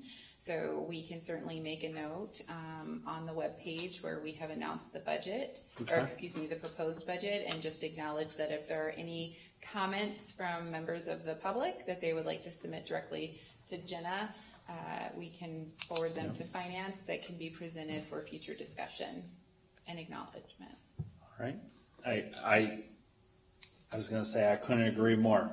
When we were those of you who may or may not have heard or noticed in last week, Jenna did a great job with a fantastic job taking, just coordinating all the public speakers that were here for the Rock Springs Water Company. Heard a lot of good remarks. Even saw you up front on the news, and I'm like, township's in good hands. And I was going to say many concurred. Yeah. Any budget questions or comments? Forward those over to Jenna. Mr. Heller. No, my only comment is if we adjourn or take a quick break here, please don't do it for too long, because I've got 3 espressos in me and I'm ready to go. There you go. Did we get online? Any comments online now? Yeah, I was gonna say, I didn't ask if there was any public comments online. Okay, seeing none, and we'll take public comment again when we get to the end of the public works items, so if no one else had anything, let's take a quick recess and then we'll reconvene probably, say about five after.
I'll be nice.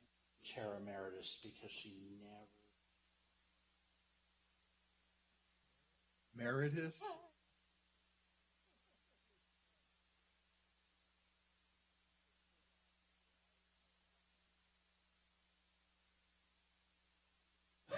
We'll ask. Okay. We're back I in think I session. found out what I want to be when I grow up. I'd like to be a chair emeritus. Can we take two? We are back in session. All right, we will then move on to 6-9, the Public Works Administration. And I'm trying to think, I think it was our interim Public Works Director would take on this section. Page 292. 292. Okay, if everyone's ready, then we'll begin with 6.9, Public Works Administration. This begins with uniform service for public works staff. Then we go down through gasoline, diesel fuel, oil and lubricants, clothing allowance for PPE and high visibility, clothing, general expense for other consumables. There's $500 for computers and IT, which is some basic maintenance to some electronic equipment, small tools and equipment. It stays the same. Most of those are pretty much the same as 2025. Moving further down then to radio maintenance, there's still three radios. The township has been replacing those periodically. I think there's still 3 to be replaced, but that is the same amount as 2025.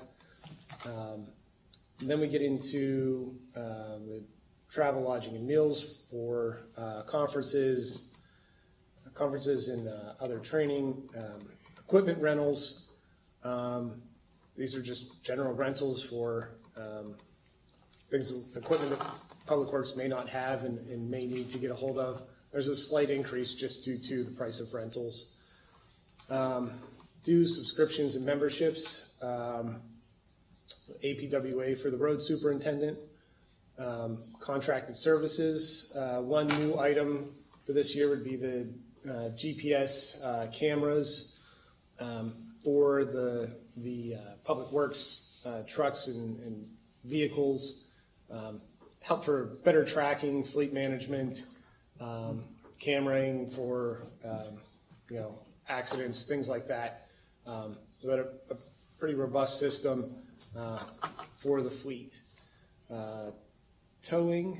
And then we move down to into training.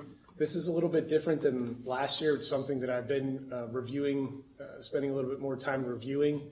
There's defensive driver training for CDL drivers, APA National Conference registration for the road superintendent. One new item is the BuildWit online training platform. That's a micro training platform that's really aimed at Public Works staff, road crew, foremen, supervisors, all the way on up.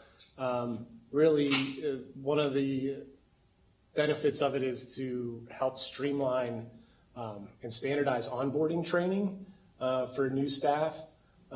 It covers equipment, specific job skills, safety, professional development. It can be tailored, and the township can even use some of our own trainings that we've put together in the past and record them and upload them so that we have them in perpetuity, so that anybody who is joining the crew can have access to that information and that training. But again, that's a new one. Really supports everyone in Public Works and standardizes training. Then we have a couple of APWA certifications. Those are items that I added in for training. Historically, for training in Public Works, it's been kind of request-based, and then determined by the Public Works Director as to whether or not they would advance that forward. Kind of taking the approach here of let's identify what training we need on staff and where do we want our staff to be in terms of skills and knowledge and going forward. Those were more generic trainings, I would say. Not generic, but the APWA is kind of like, that's the standard. That's something that we're obviously part of and trying to attain accreditation in. So I listed those. I thought that was about accurate for where we need to be. But we do have there is other APW training, there's PSATS training. So it looks a little bit different than it has in the past, but again, trying to come up with, put a program together this year as I evaluate the department and the staff and kind of see where we need our staff members to be. So really an emphasis on training and to standardize it and sort of raise the bar a little bit. Moving on, new equipment, and then into, that's the skid loader, snow pusher. So that's a new item for 2026. Replacement equipment, there's a scan tool that the mechanic uses for diagnostics. That has to be updated every so often and replaced so that, with new technology, new vehicles, things like that, it can be accurately scanned. And then the last item here is the truck replacement for PW 3-19. It's a 2010 truck, so it makes it 15 years old. The main thing here is that there's a rust that gets into the frame because of the construction of the truck and the way the channels on the frame are put together. So it's been sustaining some rust over the years. This would replace it and go to a model that has that's designed so that rust doesn't occur the way it does on this one. So that's PW admin. Happy to answer any questions or. Mr. Patterson flagged training. Mr. Heller. Yes, there are three that I'd like to flag in this section. The first one being radio maintenance. The second one being the equipment rentals. And the third being the truck. The 2010. I'm sorry, yeah, the PW3 19-2010, yes. PW3. Okay. Anything else? Nope. I was going to say, looking over the training items, I really like just having that investment in our people. I think that is definitely something that should be a priority within the budget. So, yeah, definitely appreciate that there. And, willing to support whatever, you will find useful to make yourself successful in this new role as well as the whole team, successful, Appreciate that. Anyone else? No? We'll continue on. Okay. Public Works Engineering, 6.10. Todd, got page number?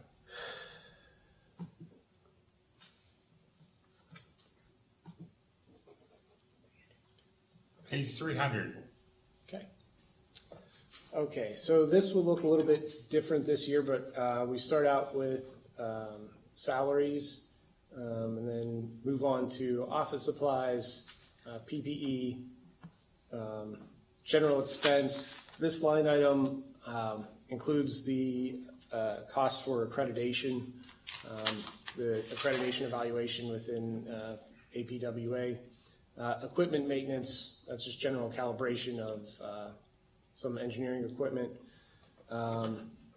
Moving down, there's the FEMA Lomar update for Park Hills Drainage Way and Suburban Park. Those should be completed soon in early 2026. That's carryover if we need it. Then we go into the projects that go into, these are line items for design, for the engineering design of these projects. These are very, very conservative in terms of the expenditure is inflated. This is using a consultant to do all the design work. And this is assuming a couple of things. This is assuming that some of these are just generally roughly 15% of construction costs, just a blanket 15%.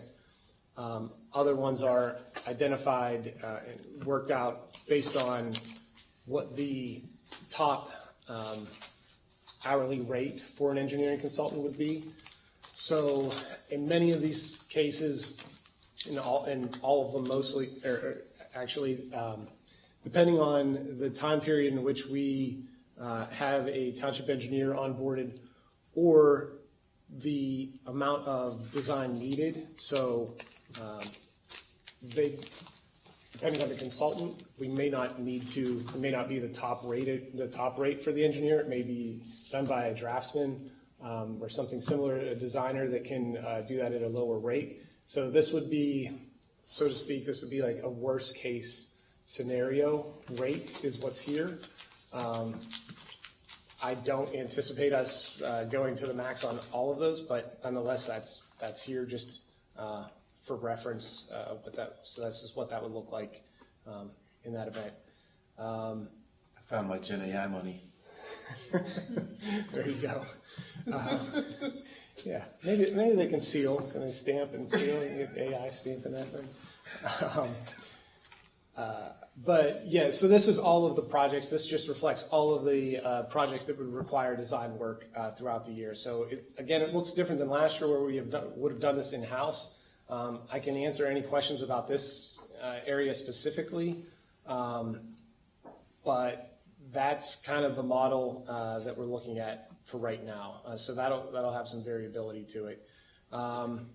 Everything else that is we're moving down, it's all still the design stuff. Some of these things have been in progress, and the money is being carried over or is there to finish the project and get it over the finish line. But I'll take a pause there and just if there's any questions on this particular section because it's new and different from what we've done in the past. Questions?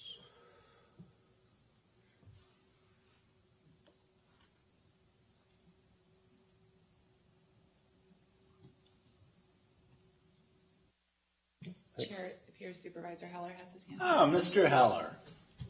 Hello. I guess my only question is related to this section and one of the following ones. But when I look at this and I see design, great that it's there. But then I go down and I check out like the $276,000 for the bike path prelim design, Northland mobility study. But then I read the narrative and it says construction. So I guess I'm a little muddled as to where design and construction cross, because those are two different things to me. So maybe we'll get to that, and maybe we should just flag that item. But that's where my mind's going is, and because this is a new section or a new way of looking at this, that kind of raised an eyebrow. Yes, so the design is up to the project going to bid. That's basically everything that's going to get it to the bid process. And then construction's everything after the bid has been awarded, and everything that's going to be needed to manage that contract, all the, if there's permitting, anything like that, everything that's going to go into that, and then to close it out as well. So that's the difference in those projects. Typically, you wouldn't have seen that line item because we would have done that in-house in the past. At times, we would maybe have a line item for a specific project that we knew required a certain specialty or was outside of, whether it was the resources of staff or the workload or the specialties that we would go to a consultant for. So a lot of these would just be done in-house, and you wouldn't even have a line item in the budget, and then you would only see the construction dollars going towards that. And so what you're seeing here is if we use a consultant, in the event that we need to use a consultant, this is what the cost is anticipated to be. And sort of a worst case scenario for each of those construction projects. No, and I appreciate that. And I think I'm still getting hung up on that last item. So maybe if we flagged it, the bike path prelim design, Northland mobility study, specifically because I don't see construction in that title. I see design and I see mobility study, but then when I read the first sentence in the description, it says, and construction phases of improvements. And I go, oh, that's construction, not design. So I think I need to have some clarity on the language there. Hey Matt, the last sentence of that same, it's a rather long paragraph, but the last sentence says pending funding 2030 construction. Yeah, so One of the items, it's wrapped up in a grant. So it's a very long write-up Right, there. and so I think it kind of pulled from another thing, maybe the CIP. Yeah, that's accurate. So a number of the larger projects would have different dates for design versus construction. I'm thinking specifically of Pine Grove Mills, Transportation Improvement Project. That would be one that goes to design and at some point, and then it's a period of years before it would go through construction. And that, again, goes with the grant funding and also just the time it takes to design a project of that scale. Mm-hmm. Yeah. So I guess, again, this is just one of those things where I'm not seeing it. I'm seeing one thing in the title and I'm seeing a lot more in the description that makes me think, is that title really what we're getting here with that 276? Can we flag it? I have it flagged, Mr. Heller. Thank you. I don't want to call a 5-yard penalty on this. We're just flagging it for now. Perfect. I like that. So moving down then to the next, I think, the next section would be moving into engineering specialties. This is something that we've always had, traditionally had in the budget, contingency for geotechnical. And then also the item below that, the driveway and PCRO review, the paved cut and right-of-way occupancy review. There are many of those. That's assuming that you would use a consultant to review every single permit that came through, which I don't anticipate. Most of the permit requests that we get would be for a residential driveway or something that is minor in nature. There are paved cut and right-of-way permits, right-of-way occupancy permits that come in for much larger projects. For instance, I'm thinking of Globe Fiber in Chantel, which would be a major utility, a major project that is going on, in a lot of areas that requires a lot more review than,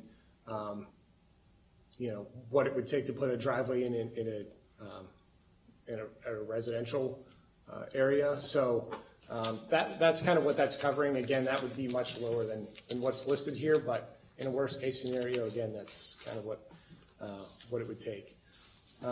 Sidewalk inspection program, similar. If this can be done in-house with staff, that's how we've done it in the past. If we had to have somebody go out and do it, that's what it would cost to do it. Again, moving down into, we have the PA one call, hotspot airtime, miscellaneous postage, those mailings, and then going into travel, lodging, and meals, and further down, again, into dues and subscriptions and memberships, similar to the last section in administration with training. This is a little bit different, a little bit more challenging, because a lot of these trainings and a lot of the conferences and certifications were geared towards very specific skill sets and staff that had a specific skill set. So going forward, I left them in the budget as is, assuming that you get a township engineer that is requiring, continuing education and certification for things. However, I can't predict if that person will need to go to the traffic engineers conference or if they'll have more of a specialty somewhere else. But wanted to keep the line item there for addressing any credentialing and training that they need to go through. Everything else in here is pretty standard from last year in terms of training, dues, subscriptions, memberships. And further down, the line items haven't changed. There is, again, just a little bit more of training funding available for getting new staff up to speed and sort of getting them onboarded. Again, I'm not sure what they're going to need. So you see supervisory and management trainings. That's something that we've had in the past, but that's one that I think we can continue to utilize. And then we go down into, this is going into more of the design and the construction design piece of this. So bike path preliminary design, Northland mobility study.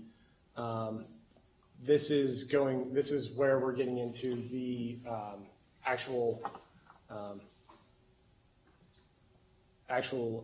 design of the project, not just the conceptual design, the permitting and everything that goes into that, everything that's going to go along with that particular project. And then that pretty much wraps it up. Office equipment expenditure, but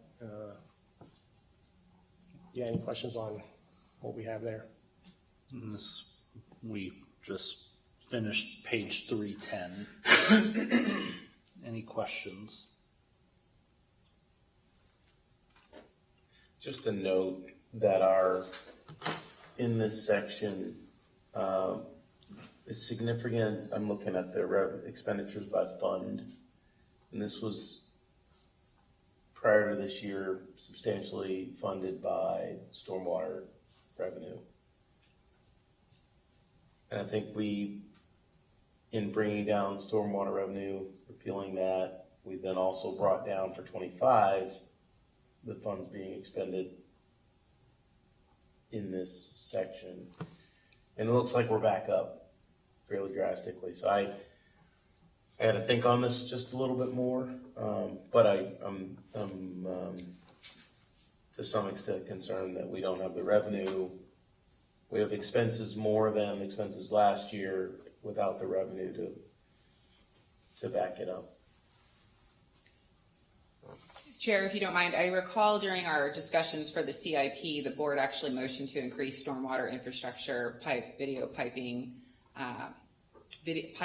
assessment and cleaning. And so you will see those expenditures increased because last year I believe we had this annual operating budget, we had maybe 100,000 and the board had actually approved in the CIP, I believe 300,000. And so that's an example of, you will see at the request of the board, an increase in stormwater infrastructure expenses. Hence why I'm talking about the revenue side of things. Absolutely. I'm bringing Thank into perspective an example as to what's increased those costs. I'll say I want to show that, sorry. Oh, okay. What you got on there? You should stop sharing. Yes. Sorry. That's okay. It's okay. It's okay. You're doing great. One other item to address Supervisor Heller's comment. Going back, it just dawned on me. The pedestrian bike crossing improvement project that's under the design for $25,000. That's for Science Park and Circleville Road crossing, and including the Martin Street pedestrian crossings. All of those are the grant-funded projects. The Science Park crossing is Greenlight Go, Arley, and LSA. I believe that one, if I'm not mistaken, that one would continue whether or not we got the grant. But the Martin Street ones, if that grant was not awarded, the Martin Street pedestrian crossings would be sidelined for the time being. Thank you for that. And I think that's good information. And I believe our previous conversation was around the importance of having that Science Park crossing, just knowing how dangerous that one can be. So I appreciate hearing that. Thank you. Yeah, so then the bike path for the Northland mobility study, that's a separate one for 276. That's a much larger project that is assuming some TASA funding too. So I just wanted to clear that up. Okay. The township should learn if we were recipients of the grants or provided with a grant award by end of November.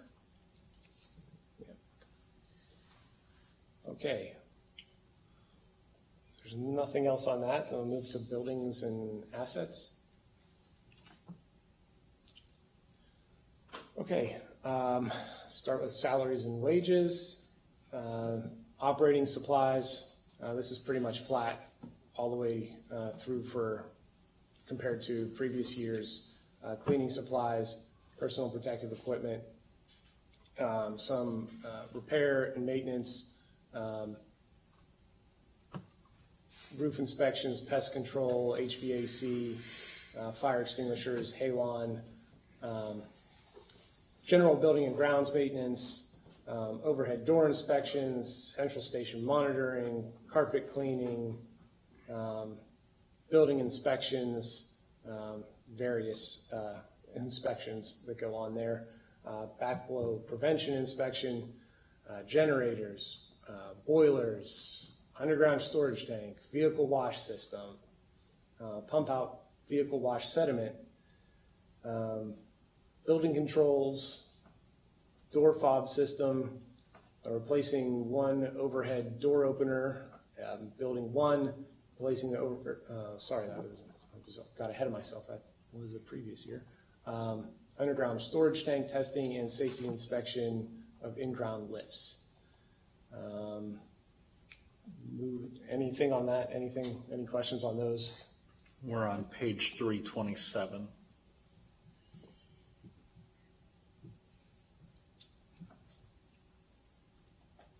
Okay.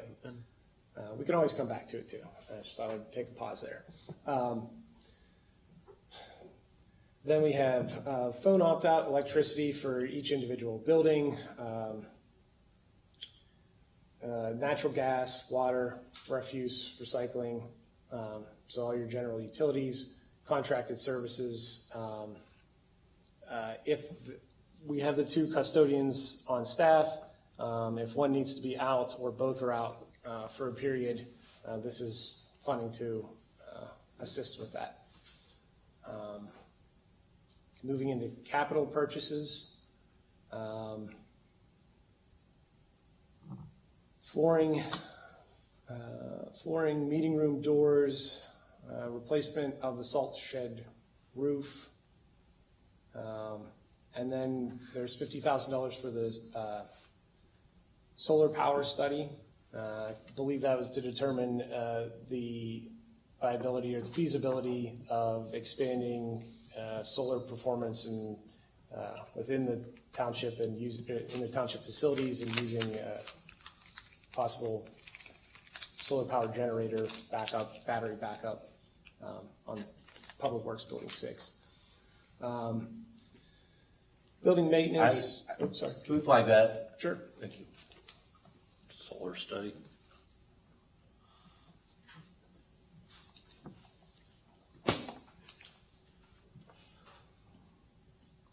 Okay, under building maintenance, this is the building interior lighting program.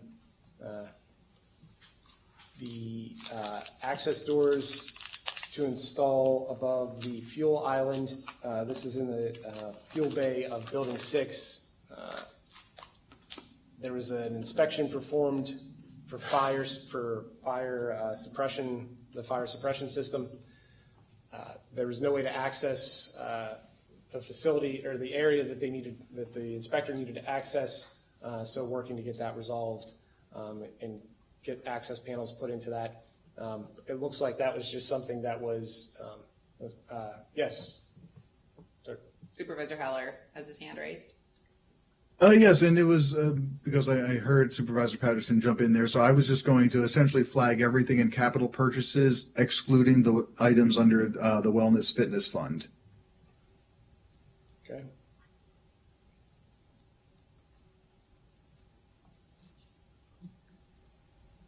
Thank you. Okay. Anything else for buildings and assets?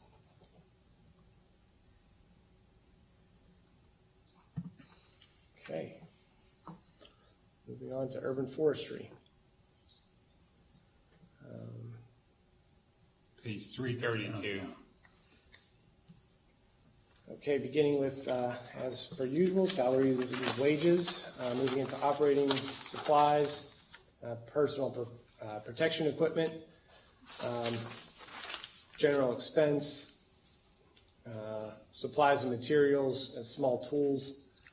The difference there is supplies and materials, I should say it like this. Small tools are small tools that may be needed by the urban forester and the arborist. Supplies and materials are the consumables and the materials that are used along with those small tools. So those are divided out into two separate areas. It always confuses me because I think, what's the difference? But that is the difference. Communications, travel, lodging, and meals for conferences, attending the PELRAS conference, another conference for the urban forester, a couple memberships, I skipped equipment rental, but then a couple of memberships for the arborist or the urban forester as well, contracted services for whenever there's a specialty needed, tree injections for ash trees and oak trees as part of the oak wilt program, tree removal, spongy moth abatement. The township did not need to spray in 2025. The egg mass count performed by the arborist it proved that they were declining and it was not needed. He's performing those assessments now, so we'll have a more accurate portrait of where that's at shortly. I think we have multiple flags on this. Sure, go ahead. Mr. Heller. Yes, thank you. Just a couple that I wanted to flag. For one, really for conversation, would be the equipment rental, and then the tree injections specifically for the oak trees. Thanks. Mr. Patterson.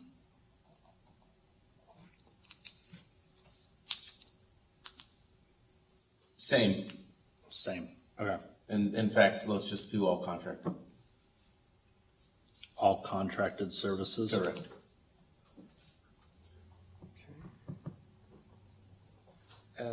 The one item that I'll point out here too is the tree planting and the street trees, new and replacement. Board may recall a few years ago that was kind of scaled back a little bit. The numbers are the same, generally kind of following the pattern of that the arborist has used in the past. But that if there was one area that I would consider increasing funding for would be street tree planting in terms of value that it generates in terms of stormwater management. I think on average ballpark, and I'm saying this across all species, all ages of trees, but one street tree will conserve about 1 million gallons of stormwater per year, 1,000 gallons of stormwater per year. It's pretty significant. The more, it's the lowest, cheapest cost you're going to get for the most prevention in terms of street trees towards long-term management of stormwater. So that's one area that's kind of been lower the last few years. If that was one area to increase, I would say that. And that does it for urban forestry.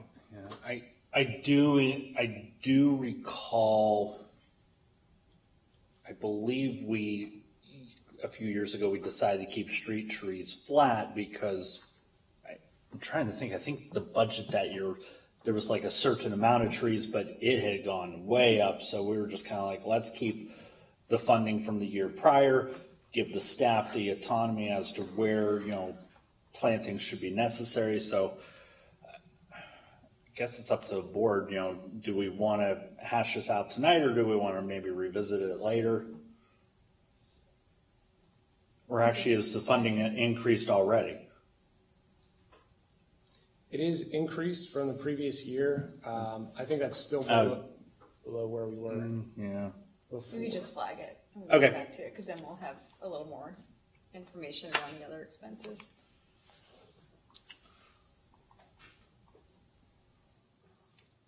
Okay. Okay, moving on to road maintenance and stormwater.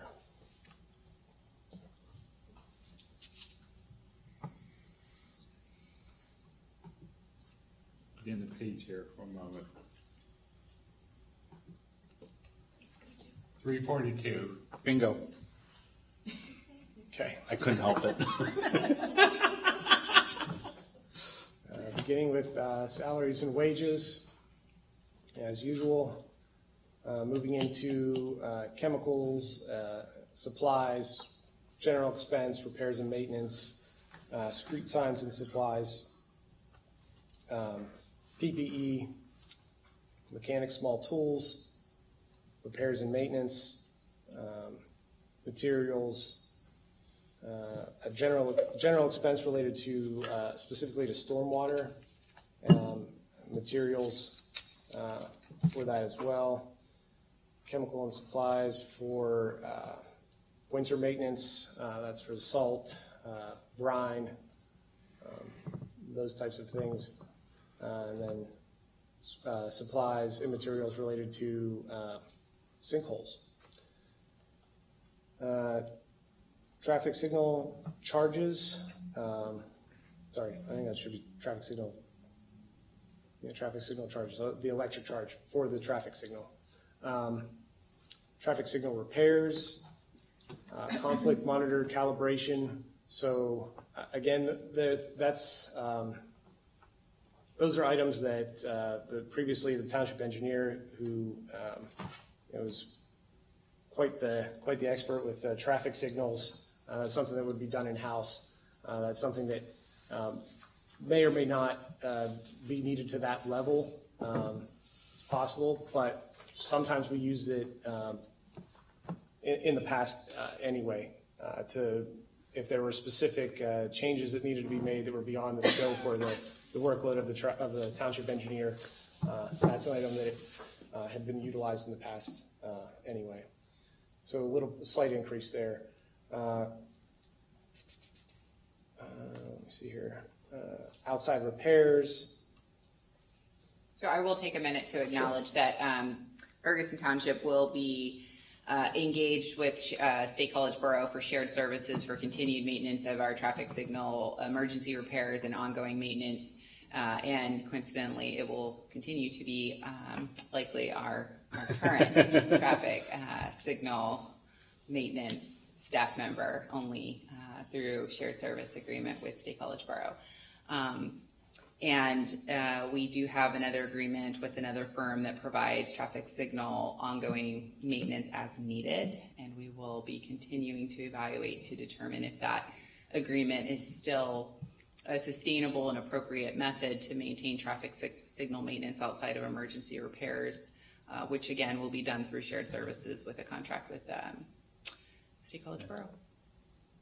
Where does that show up here? It does not. At this point in time, the township already has an agreement with State College Borough for shared services. And so at this point in time, there's a shared understanding that we will continue to utilize under that operational agreement for assistance with emergency traffic signal repairs.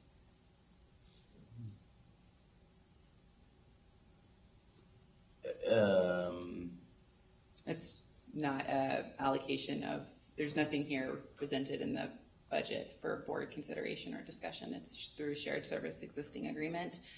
And the State College Borough Manager and I have discussed that this would fall under the umbrella of that. And if we need to make any changes, we will do so at a later time and bring to the board if there is a exchange policy. of stuff, not funds. Correct. Shared services through operational agreement. Okay. So they do something for us, that we do something for them. We're good. Yeah. Buddy. There will be Just like the state, we have state shared mutual aid stuff, share, right? yeah. What's that one called? The RIP or You're thinking of the maintenance agreement that we have with, oh, excuse me, it's not a maintenance agreement. Agility. Agility agreement, There we thank go. you, Thank you. yeah. There will be a shared service agreement that will come in front of the board in the near future. As you may recall, the township has been engaging in, initially we were considering subcontracting for any emergencies should we have a work stoppage within our public works department. However, we realized that it was far more prudent and certainly for a sustainable approach long-term, the townships met with College Township manager and staff, as well as Patton Township manager and staff and State College Borough manager and staff. And so there'll be continued consideration for future review and consideration for adoption by each of the member elected governing bodies to execute agreements that will have a fee that identifies very specific snowplow routes for sections of the township that abuts up against the municipal boundary line. So for example, in College Township and Ferguson Township, we abut up against municipal lines there on Whitehall Road, and there have been some areas identified, I believe, in Stonebridge neighborhood that through our MOU that we've designed and our snowplow routes that we're acknowledging that there's opportunities for shared services for that. So I don't want to go too far off on a tangent, but I did want to bring to the board's attention as we're talking about shared services that all of that work has been created. Solicitor just finalized the review for the MOU, and so that's being presented to the other municipal partners for manager review. And when they have their review and consensus for final language determination, it'll come in front of the board. But that will potentially have a fee if it's outside of the scope of existing shared services.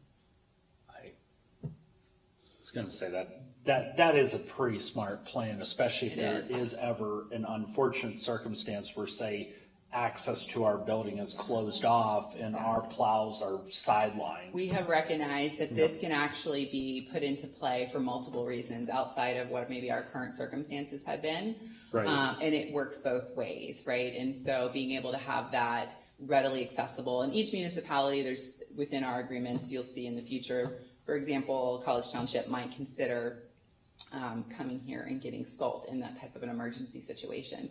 Whereas Patton Township may be in a scenario where they're fine using their own salt, they'll just incorporate that into the billing system. So those were some of the verbal negotiations that have been taking place over the last couple of weeks. We've finalized the verbal negotiations and we've put that into an MOU and it's been reviewed by legal. That should be coming up in front of the board in the next 1 to 2 meetings. So we look forward to being able to have those MOUs in place. And so it's kind of one of those, you take lemons that were maybe souring and you make lemonade, and then you have these agreements in place for any circumstances and conditions. And it's also really advancing us towards what a lot of folks like to talk about, shared services for sustainable growth practices.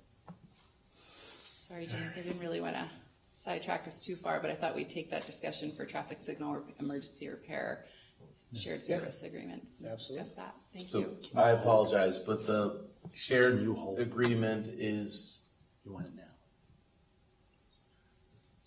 sorry, shared agreement is not here. Some of these traffic signal charges are necessary for next year, or like, is this the right number in here? Yes. Yep. Mhm. Yeah. So this is if we have to exercise and use the services. The township has already an existing partnership with a firm called, and I'm going to butcher the name, so I apologize in advance, Kaharchik. So we already have an existing resolution approved and submitted to PennDOT per policy regulations with PennDOT that uses Kaharchik to come in and provide ongoing maintenance. We rarely actually exercise that, but we do continue to have an allocation of funds in the event that we do need to utilize those funds to pay Kaharchik in the event. And that was with our township engineer on staff. And so it would be prudent to maintain an allocation of funds in the event that we need to exercise the assistance of an outside firm to come in and provide those services outside of the emergency repairs, which will lean into the State College Borough through a shared service agreement. Believe I got a question on traffic signals. That just answered the question. Oh, fantastic! Thank you. All right, and like I said, I'll do a wrap up of public comment here when we're done with this last item here. So, any other board staff? I guess we're good to go back to James. Just want to.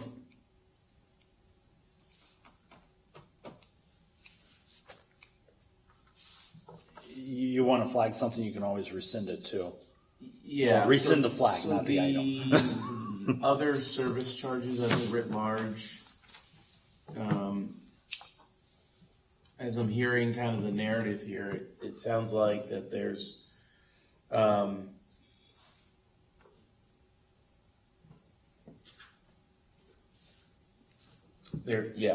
like to flag those other services, which includes traffic signal and repair and outside repairs.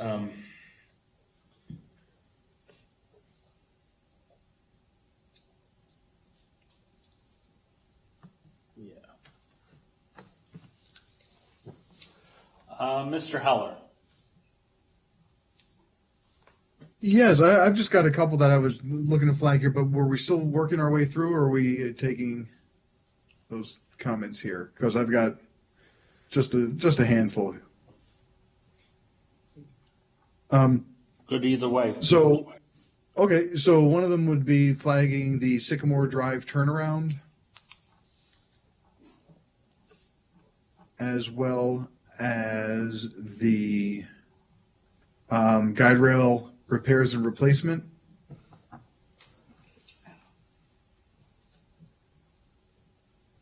Followed by the annual microsurfacing. And that's everything. All right. Thank you.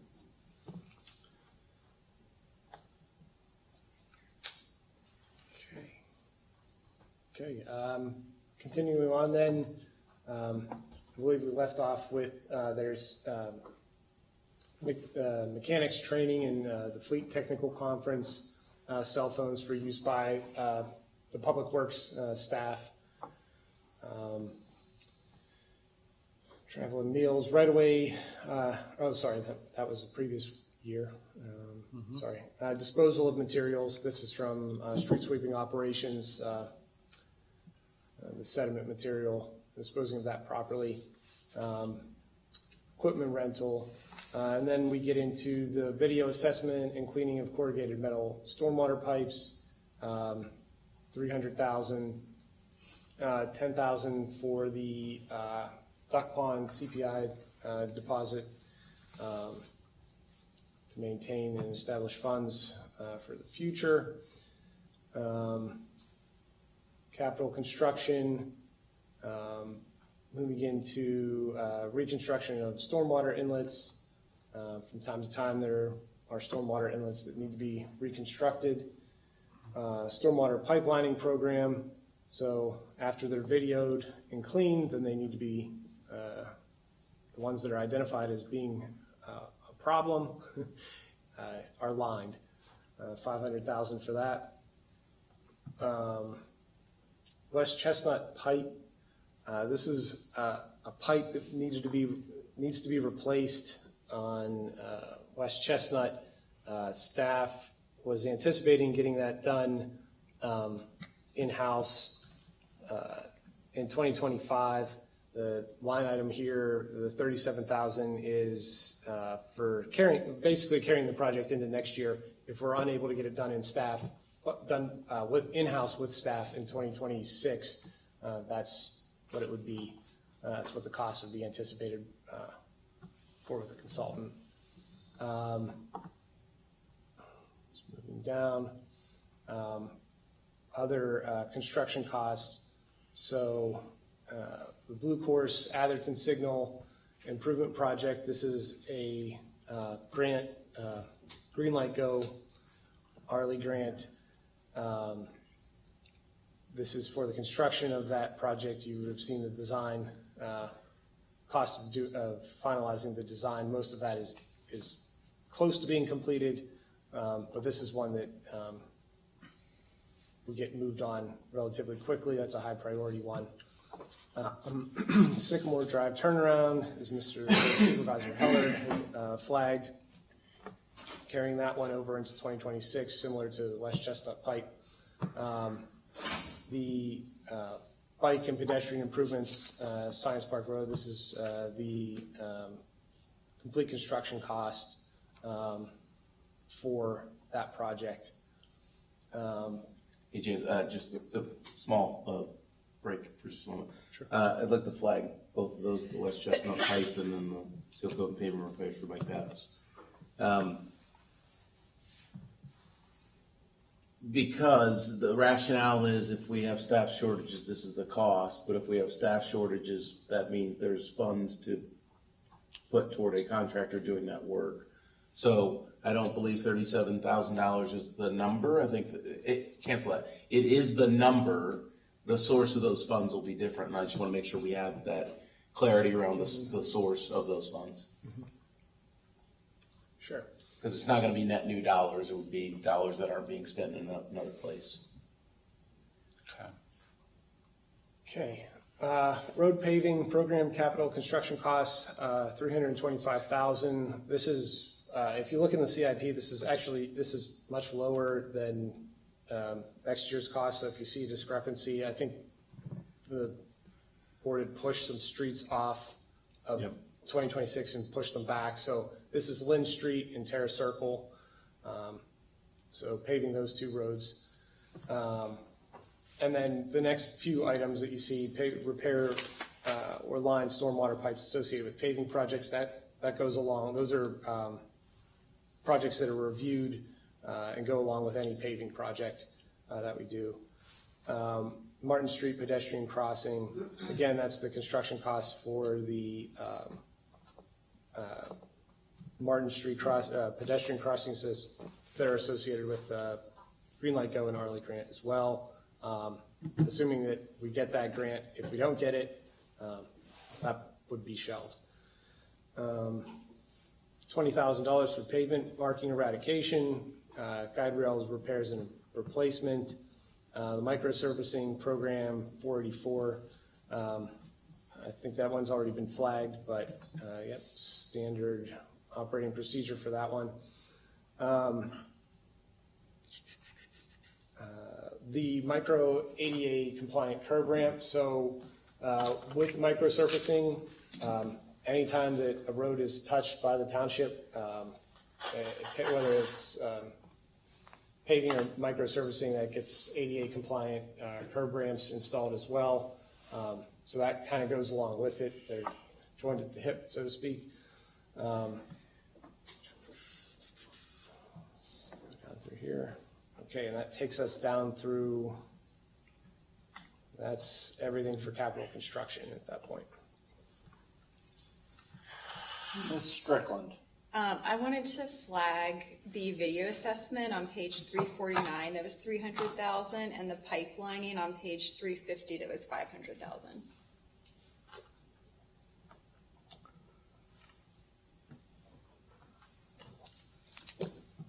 Mr. Heller, on the microsurfacing, should I maybe make note of those ADA? Because I think that, again, they're going to go hand in hand. Yep, thank you.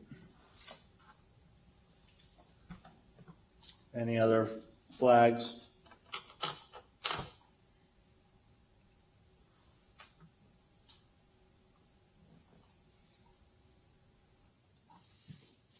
That's it. All right, that is it. Do we have any public comment on this? Thinking? Anyone online?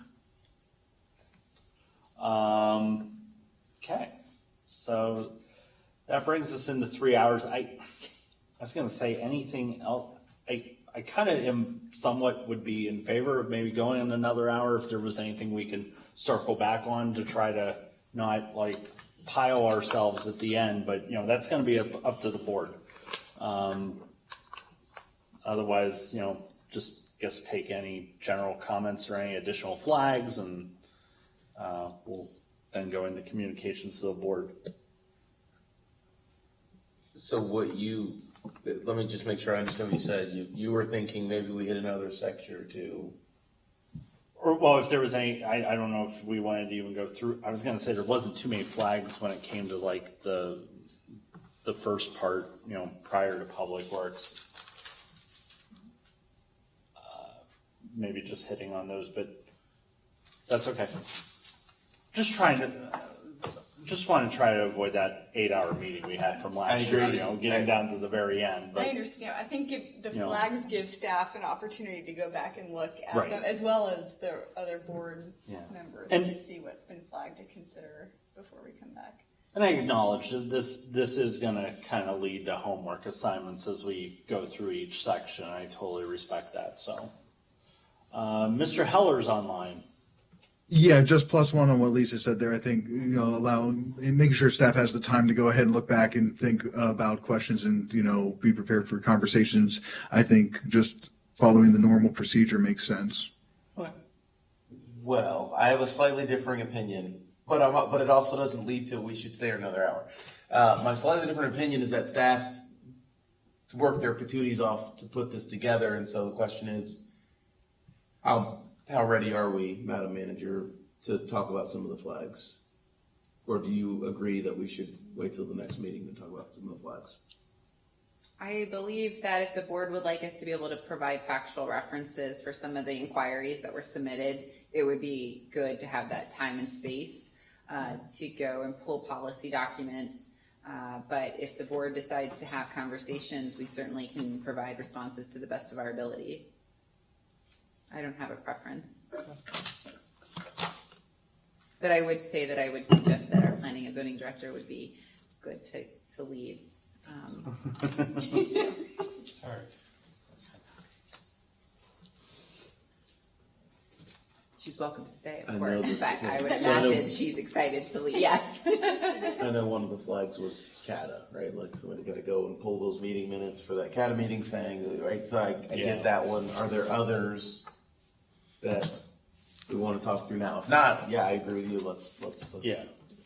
It might be helpful for me to prepare answers for you for the next meeting if there's more. We need to know what the question is. Yeah, more clarity on what the item, why the item is being flagged, and then I can attempt to address that more specifically or if not, that's okay too. So if you're okay, Lisa, I think maybe spending 20 minutes to say, hey, here's the question on this one, here's the question on that one, and so on and so forth, so that for the next meeting. Yeah, I've always been in favor of providing some context around the flag as you move forward, because otherwise it's difficult to answer a question you don't know what you're being asked of. I was going to say, I did write some stuff down, but I can try to fine tune it and forward it to you all, and then you can come back to Jenna and I with any specifics so that we can make sure staff is prepared going into future meetings that what you may want to address in the flag is addressed. So you want people to privately send a note to you about their questions on the flags? You are welcome to communicate with the chair. Yes. And Chair, I will say that if you would like, if James has specific questions, we have kept track of all the notes here, and so it's Nice.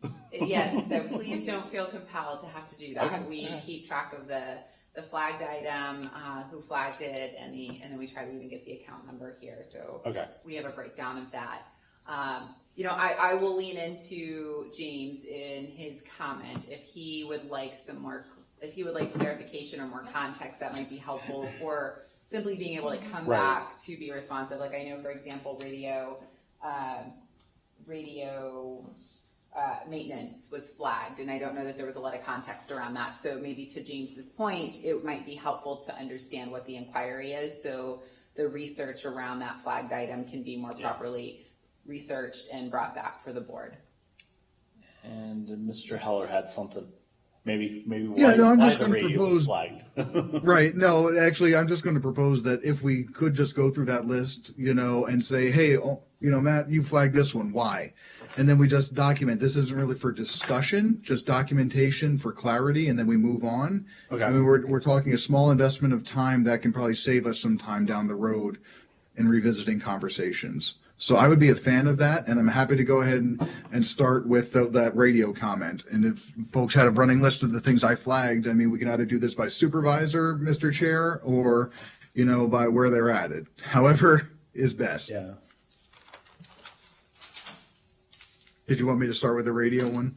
Yeah, I was gonna say, since you have the floor, yeah, just, Sure. Very simply, we pay for cell phones for all the road crews. I just don't see that investment in radios anymore at this point. Ta-da. We can do more proper research, but I can go ahead and provide an immediate response. We have certain sections in the township, for example, the Heights is notorious for not having Right. appropriate cell service. So oftentimes our police and our public works, if they're responding in those areas, there's not coverage, and so they heavily rely on the radios. yeah. Okay. I mean, $6,000. Maybe we would look at cutting that down then. That seems like a lot of money to invest in radios. I can appreciate that sentiment. And so right now, police as well as public works are in the process of putting a plan together. And I think also either in conjunction with Patton Township or maybe just at the same time as Patton Township is doing the same with their police and their public works department. It's just that time, I guess, our radio equipment needs to be updated. So that is an estimate, I believe, that came in with some collaboration between the police department and the public works department, but we certainly can take some time to verify that that is a recent quote provided and provide a little bit more information on other areas in the township that may not have cell service, particularly and admittedly with Verizon. I believe that there has been some acknowledgement that maybe there's different cell coverage with other providers, but I wouldn't want to speak too directly on any of that because I don't have that factual information in front of us. And the township doesn't invest in cell phones. We're not currently designed with policy set up on how to interact as an employee with regards to right to know law, for example, in a township owning a phone compared to an individual having a phone and conducting township business on it, and no policy informing on that. And so there's a lot to consider when you think about purchasing cell phones to administer and distribute to staff.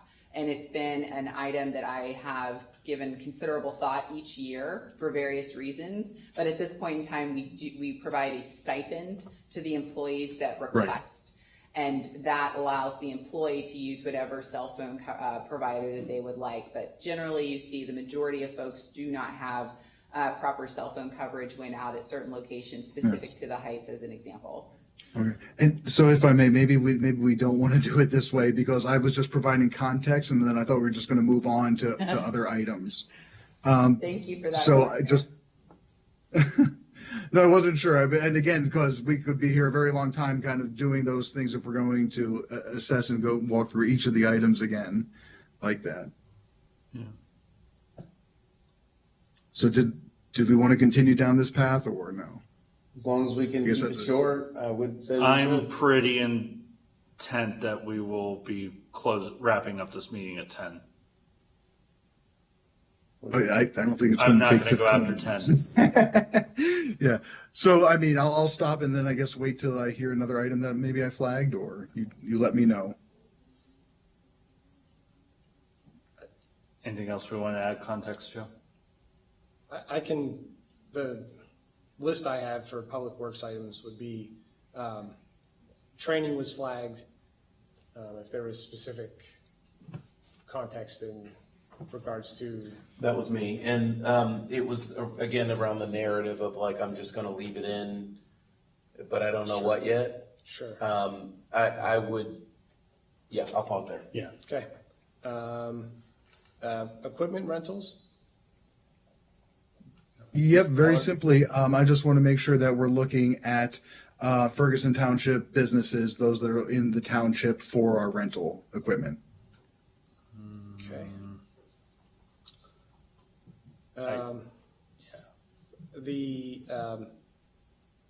PW truck?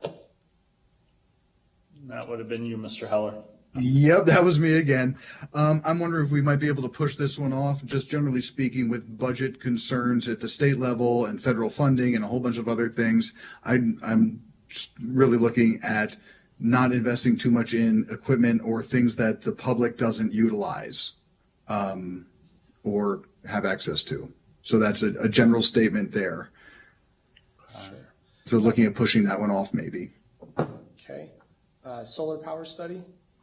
Yeah, I don't want to study anything. Let's just do it. Okay, That works. okay. 25K for four, never mind. We did have a meeting on that. Okay. Okay, I see equipment rental on here again, but I think that ties back to what Supervisor Heller just said. Got an affirmative. Yeah, okay. We have, I think I know the context around the oak tree injections. Yeah, and I'm happy to share the context there. Because I just want to make sure that these are on township properties. And I want to understand that context a little bit more about which trees we would be injecting. And if they're not on township properties, what the reimbursement policy is or something around that. Okay. Street trees were flagged. That was Yeah. Supervisor Strickland had flagged that, but Oh, because we were talking about it and we were. Whether to whether increase the to increase it. allocation. So I just suggested we flag it and look at it after we've gone through the other expenses to see how we feel about it. we kind of had a blanket one from Supervisor Patterson on contracted services. Yeah, I think I gave the context on that one, meaning,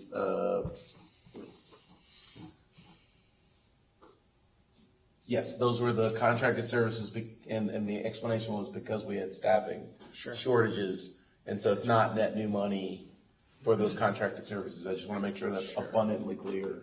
Okay. And so if we need to decrease if we're assuming staffing shortages again, we need to decrease the staffing number Gotcha. from the budget. Okay, and is that falling, you gave context for the West Chestnut Pipe, and then I think both Supervisor Patterson and Supervisor Heller flagged the Sycamore Drive turnaround? Yep. Okay, Guide rail repair, replacement, and microsurfacing. Yep. Specifically with Sycamore, from my perspective, if it seems like it's working and we push it off a year, do we really need to invest the money in doing anything there? That's my question. And then related to the guardrails,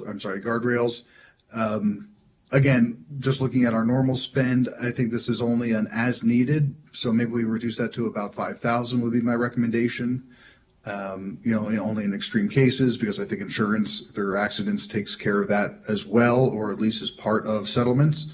And then the microsurfacing, I was hoping to maybe reduce that by half and only focus on the most urgent priorities. Did you want internship? okay. And then video assessment and pipelining. I wanted to look at the allocated amounts Okay. for both of those, for the lining and video. Okay. Anything else that staff would need going into this? Otherwise, it sounds like Jenna, who is our direct point of contact along with the manager, would, if you have anything additional you want to bring in prior to upcoming meetings, send it over to her and she'll add it to that list. At least anything that staff's going to need preparatory work for. So. That's good. Sounds like a plan. Okay, cool. Anything else on budget? Okay. If not, we'll go to communications to the board. Anyone have anything? Other than the two letters regarding the liquor license transfer, I have nothing else.